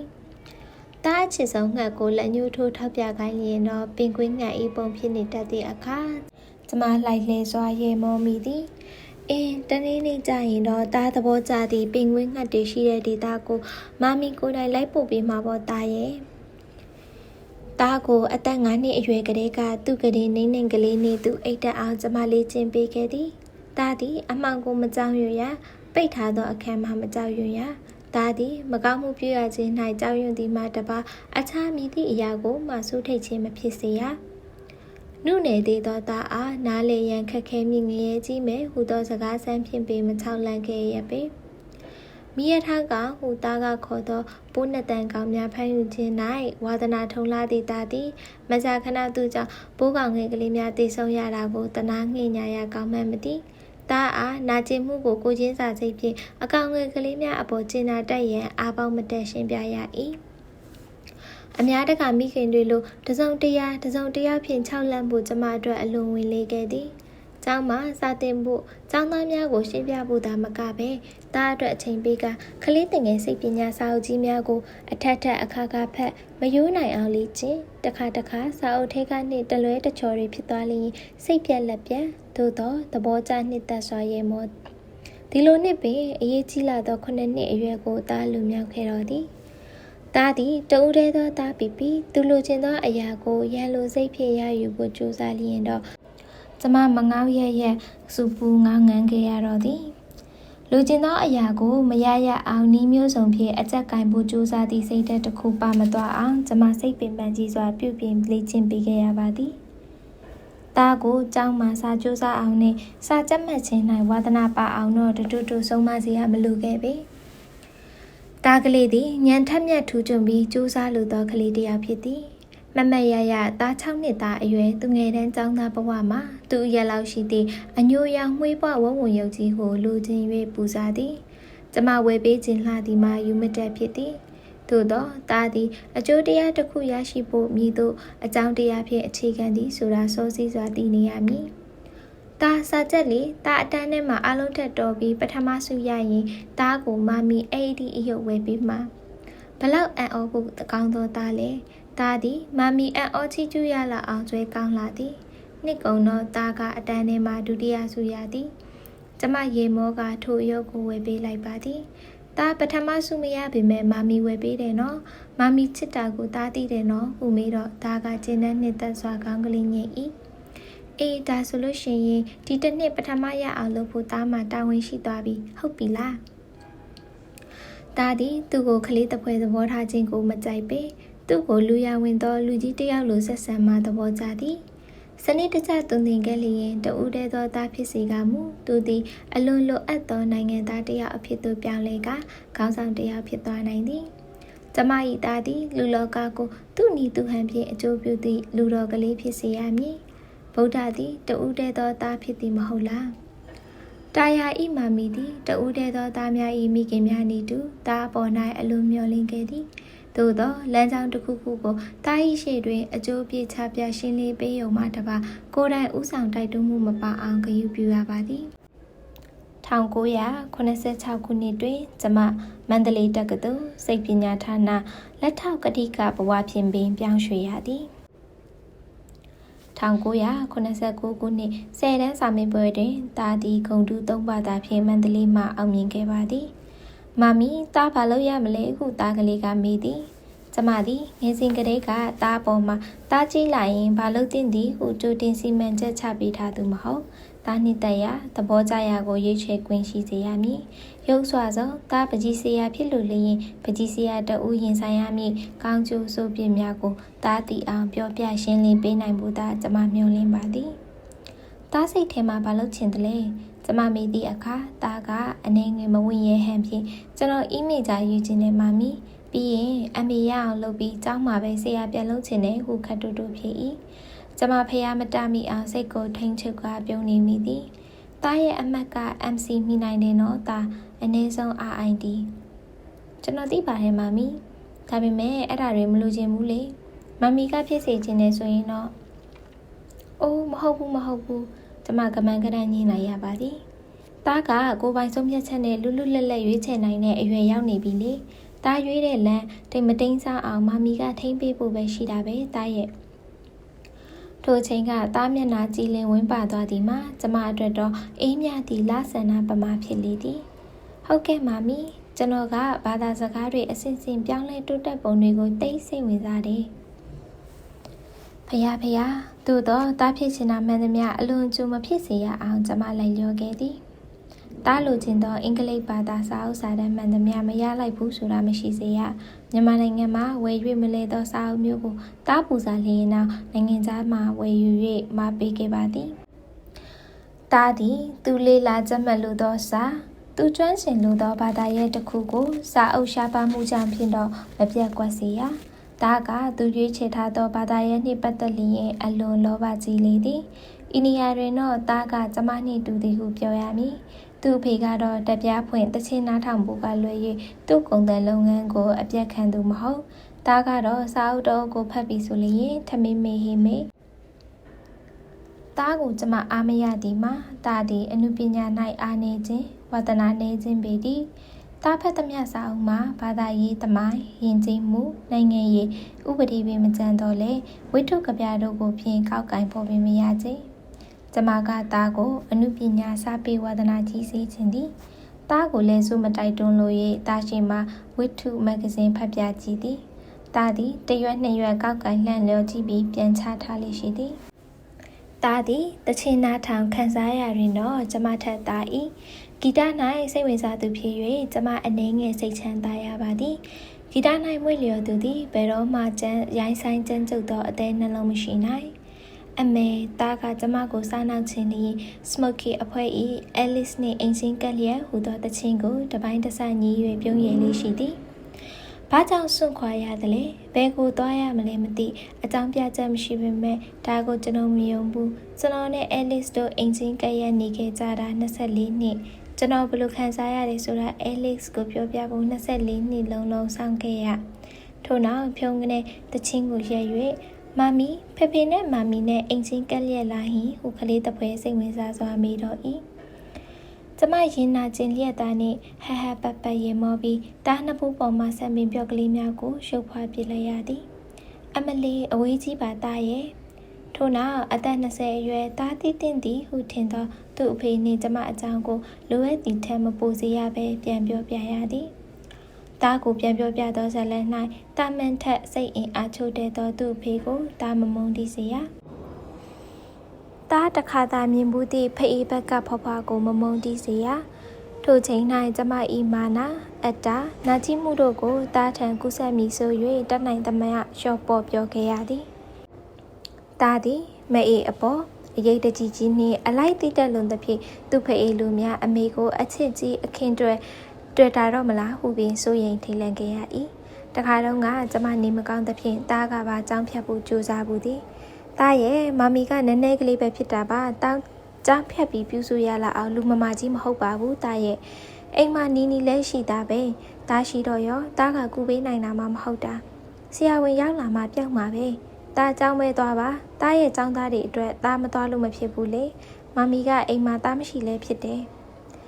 တားကစိတ်မချတချကျမသားကိုလက်မထောင်ပြ၍ပြုံးရည်ကစကားဆိုတော့မှသားမျက်နှာကလေးဝင်ပါသွားတော့သည်သားသည်အမေမရှိလျင်လောကကြီးမှနေ၍ဖြစ်သည်ဆိုသောအတိမျိုးဝင်ဖို့သူ့မမီတယောက်သာလောက၌စံပြမိမတအူးမဟုတ်ကြောင်းအတိမျိုးဝင်ဖို့ကျမရင်နာခြင်းစိတ်မချမ်းမြေ့စွာပြုပြင်ထိန်ချုပ်ပေးခဲ့ရသည်သားသည်မမီကိုချစ်ကြောက်ယူတည်ရမည်ဖြစ်တော်လဲပြဿနာတစ်ခုကိုမမီရှိ၌တင်ပြဆွေးနွေးဝင်လာအောင်ရဲရင်စွာရင်းနှီးရမည်တာနှင့်ပတ်သက်သမျှကျမ၏မျှော်လင့်ချက်များသည်တာပေါ်တွင်အရှုံးကြီးရှုံးနိုင်ဖို့မျှော်လင့်ချက်များဖြစ်ကြောင်းကိုတော့ကျမမေ့လျော့ထားခဲ့သည်မမီကအလွန်ချစ်မြတ်နိုးသောတာကလေးတာရသည်အသက်28နှစ်ပြည့်သောအရွယ်မှာတော့သူအလွန်အင်မတန်ချစ်မြတ်နိုးသည့်မိန်းကလေးတစ်ယောက်ကိုတွေ့ရှိသွားဟန်တူပါသည်တာသည်ရုပ်ရည်ချောမော၍တီကြည်သိမ်မွေ့သူဖြစ်ရာကျမအိမ်၏တယ်လီဖုန်းခေါ်သံများစွာသည်တာထံသို့ဆက်သွယ်သောမိန်းကလေးများစွာ၏အသံများသာဖြစ်ခဲ့သည်တာသည်မိန်းကလေးများစွာ၌ပြုံးမွေးသူလားဟုကျမတခါတရံစိုးထိတ်ခဲ့ရဘူးသည်ယောက်ျားလေးသဘာဝတွဲသွားတွဲလာလှုပ်ယုံမှတပါထိုအချစ်ကိစ္စများ၌များစွာနေမြုပ်ကပြန်ဆယ်၍မရလောက်အောင်အထိလုံကျူးသူတော့မဖြစ်စေခြင်းပေတာမမိန်းကလေးတရားရောက်နှင့်ပြဿနာတစ်ခုခုများပေါ်ပေါက်လာလျင်ကျမချစ်မြတ်နိုးသောတာကိုကျမကိုယ်တိုင်အပြစ်ပေးသင့်သည်ဟုကြိုတင်တွေးတောစိတ်ပူပင်ခဲ့တော်လဲတကယ်တမ်းမှာတော့တာမဘာပြဿနာများမရှိခဲ့ချေမမီကဖေဖေဘယ်နဲ့ရောက်မြောက်ချစ်သူလဲရင်အဲ့ဒါကျွန်တော်မေးခွင့်ရှိလေလားသူ့ဖေနှင့်ပတ်သက်၍တားကမိသောအမေကိုကျမကဂုဏ်ယူဝင်ကြွားစွာဖြေဆိုပြခဲ့ခြင်းကပင်လျင်တား၌ကိုကျင့်တရားပုံမှုထိမ့်သိမ့်တက်လာစေသောအချက်ဖြစ်နိုင်ပါသည်မမီကသူ့ရဲ့ပထမဆုံးနဲ့နောက်ဆုံးချစ်သူပေါ့တားရဲ့အခုချိန်ထိမမီရဲ့နောက်မှာအိမ်တော်မပြုတ်ပဲနေနေတာကြည့်ပါလားဖေနဲ့တားဖွားနဲ့ရန်ကုန်မှာပဲနေကြတယ်လေတားကစဉ်းစားသောမျက်နှာထားဖြင့်ငြိမ်သက်သွားတော့တားအတွေ့ကိုခိုးယူသိကျင်စိတ်ဖြင့်တားမျက်လုံးကိုအရေးတကြီးကြီးအကဲခတ်နေတော့လဲကျမဘာမှမသိနိုင်ခဲ့ပေထိုချိန်တွင်တား၏သပင်ပြော့ကလေးများကိုလက်ဖြင့်ပုတ်တက်ဖွာလျက်ကျမရင်ခွင်ထဲသို့ဆွဲသွင်းကချုပ်မြူလိုက်ခြင်းစိတ်များကိုကျမစူးစမ်းဖယ်ထုတ်ပြလိုက်ရသည်ကျမသည်တားအသက်9နှစ်အရွယ်ကလေးကတားကိုကရုကရင်ချစ်ခင်စွာပွေဖက်မနှမ်းမိဖို့တင်းကျပ်သောစီမင်းချကထိန်းချုပ်ခဲ့သူဖြစ်လေသည်တားကိုအလိုအမေနမ်းရှုပ်ချင်လာရင်တော့ညအချိန်တားခန်းသေးသွား၍တားမနိုးအောင်တိတ်တိတ်ကလေးနမ်းခွင့်ရသည်ကန်ဆိုးလာစွာတားသည်လည်းသူ့ဖေလိုပင်အိတ်ဆက်လျက်ရှိပြန်ခြင်းသည်တခါတရံတားကိုခိုးနှံသည်မမီကိုအနေခတ်သွားမည်ဆို၍သူကပင်အိတ်ချင်အောင်ဆောင်ပေးခဲ့ပြန်လေသည်ဘလောက်အလိုက်သည့်ချစ်စရာကောင်းသည့်သားလေးနဲ့နော်ထိုသားကလေးကကာလသိမ့်မကြမီကျမထပ်ပို့၍ဦးစားပေးရမည်အခြားမိန်းကလေးတစ်ယောက်ကိုရဲဝင့်စွာရွေးချယ်လိုက်သောအခါကျမသည်ဝမ်းနဲ့အားငယ်လျက်ကတားအတွက်ပျော်ရွှင်နိုင်ဖို့ကြိုးစားရတော့သည်မမီတိတ်ဝင်မလေးဘူးဆိုရင်ကျွန်တော်တငယ်ချင်းတစ်ယောက်ကိုညစာထမင်းကျွေးချင်တယ်မမီ ဒါနှင့်ရင်းနှီးလာသောယောက်ျားကလေးတငယ်ချင်း၄-၅ယောက်ရှိပြီးထိုတငယ်ချင်းများသည်ကျမအိမ်၌ကြိုတင်အသိမပေးဘဲစားတောက်နေကြဖြစ်၍ယခုကိစ္စမှာဒီထက်ပို၍တိမ်မွေ့သောကိစ္စဟုကျမနားလည်လိုက်ပါသည်ကျွေးပေါ်သားရဲ့မမီဝင်မလေးပါဘူးထိုနေ့တစ်နေ့လုံးကျမမှစိတ်လှုပ်ရှားနေပေတော့သည်ကျမမှာနီနီဟုခေါ်သောအသက်30ရွယ်မျိုးသမီးကလေးရှိတော်လဲသူမကိုကြီးစိတ်မချနိုင်ပဲကျမကိုယ်တိုင်ဝင်စီစဉ်သမျှကိုပေးမကျင်နှံ့အောင်ရှိနေရောသည်တားကကြက်သားမကြိုက်ဘူးဆိုတော့ငါးကို2မျိုးလောက်ရအောင်နီနီရဲ့ဟိုကလေးမကတော့ကြက်သားကြိုက်မယ်ထင်တယ်တာရတငယ်ချင်းကမိန်းကလေးလားမမရဲ့တာရကအဲ့လိုပြောလို့လားဟင်းမပြောဘူးနီနီကရေမောသောအခါကျမစိတ်ထဲပြီးမျက်ခနဲ့အောင်သွားသည်29နှစ်လုံးချစ်မြတ်နိုးစွာနားလည်ခဲ့သောသားအပေါ်ယခုအချိန်လဲကောက်ချက်ချမမနိုင်ကြောင်းရှိသမျှစီစိန်ပုံအော်၍လောင်းလိုက်ခြင်းသည်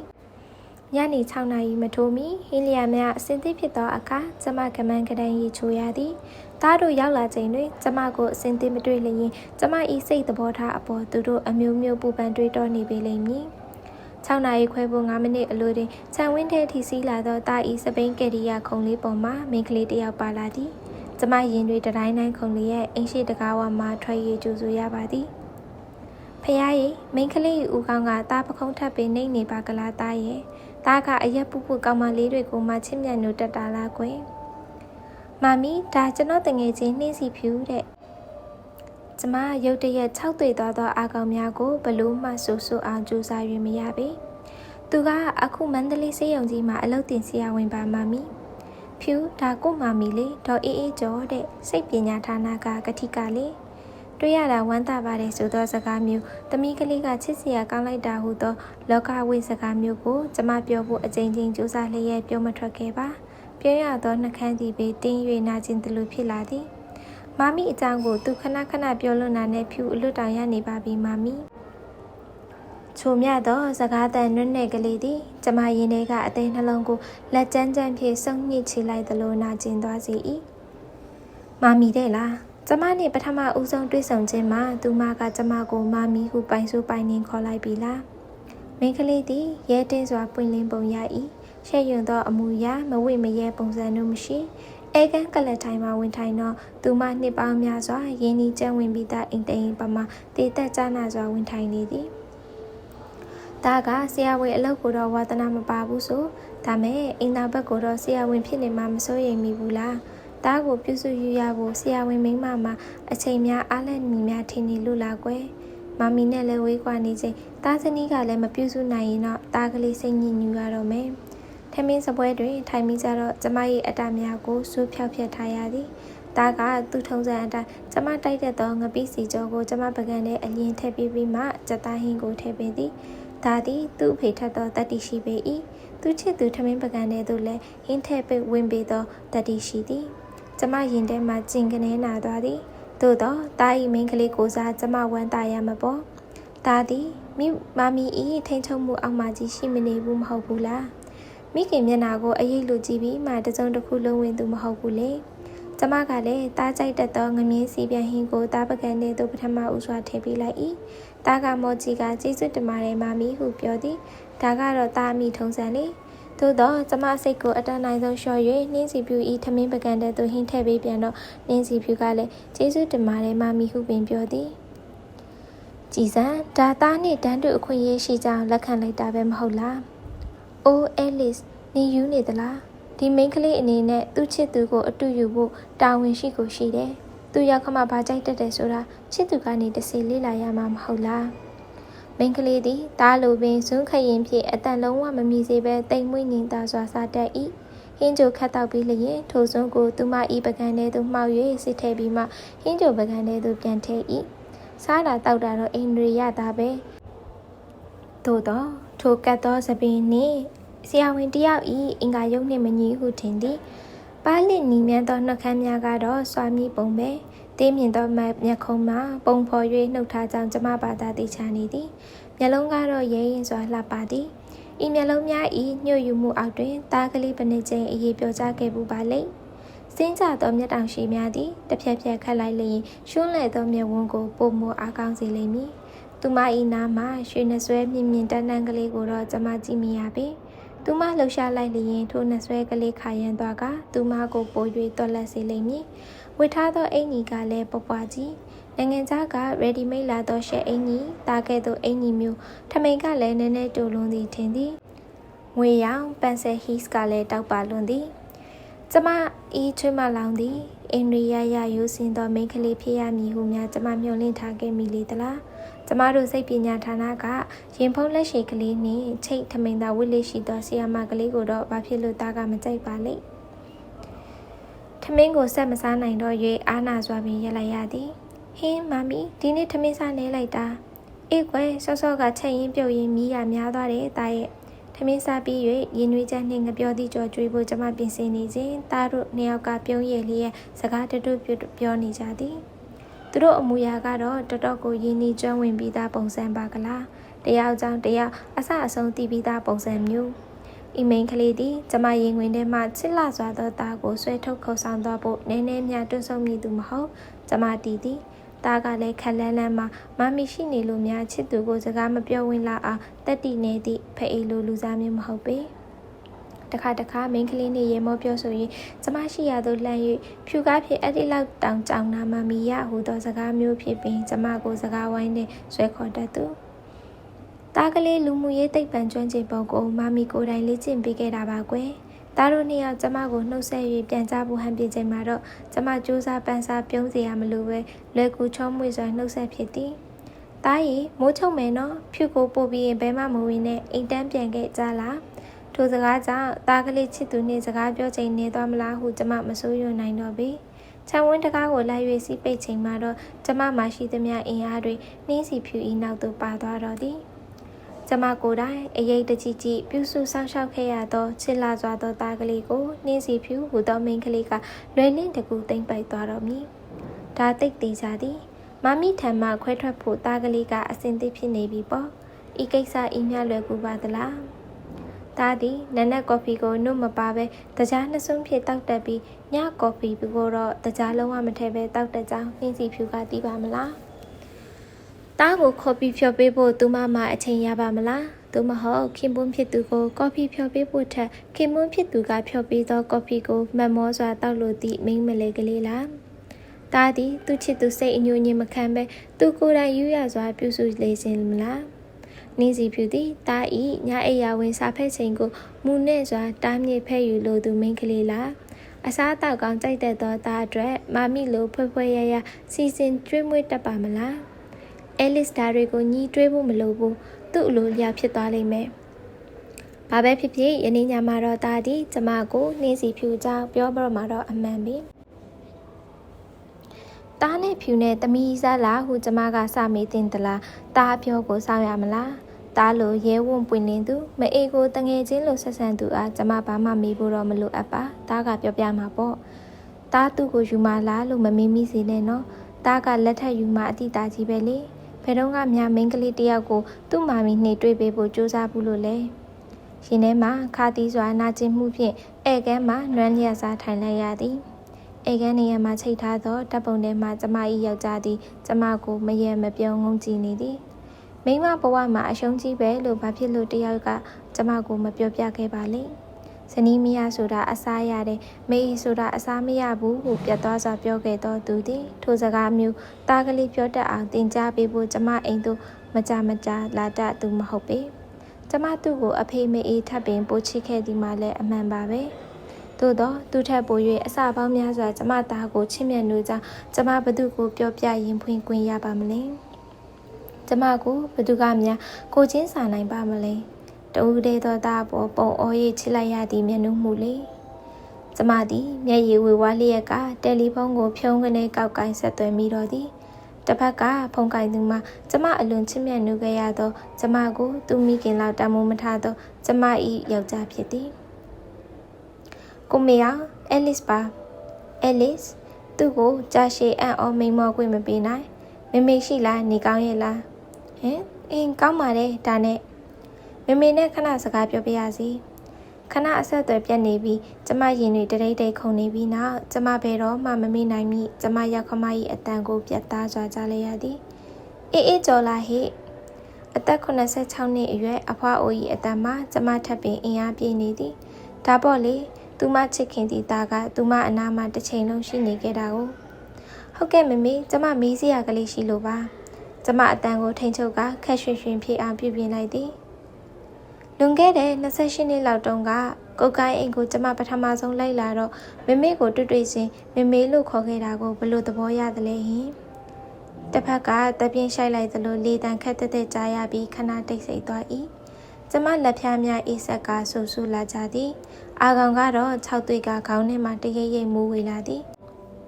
တစ်ဖက်ကအတန်မှာကျမအကြားအာယုံနဲ့သူခတ်ဝါဝါခက်တဲ့တဲ့သားရောက်လာသည်ဘလို့သဘောရတယ်ဆိုတာပြောဖို့လိုသေးလို့လားအေးအေးကြောသူမစကားအဆုံးမှာကျမအန်ကျိတ်လိုက်မိ၏ဟုတ်ပါရဲ့မလိုအပ်ပါဘူးတကယ်ကိုမလိုအပ်ပါဘူးလေဒီအဖြစ်မျိုးမင်းတစ်ချိန်ချိန်မှကြုံတွေ့ရလိမ့်မယ်လို့မမေမျှော်လင့်ပြီးသားပဲဟုတ်ကဲ့ကျမကတော့28နှစ်လုံးလုံးဤကိစ္စကိုမေ့လျော့ထားမိခဲ့ပါသည်အေးအေးကြော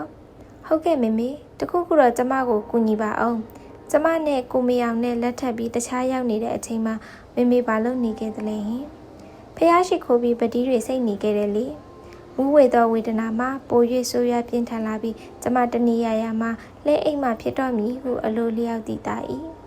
ကျမနှလုံးခုန်လုံးမှာအံ့ဩရလာအောင်မြန်ဆန်နေ၏အခုမင်းကမန္တလေးမှာဆက်နေတာလားဟုတ်ကဲ့တားကမင်းနေတဲ့သူလာဘူးလို့သလားတဲ့ဖះကြီးလာဘူးလို့သလား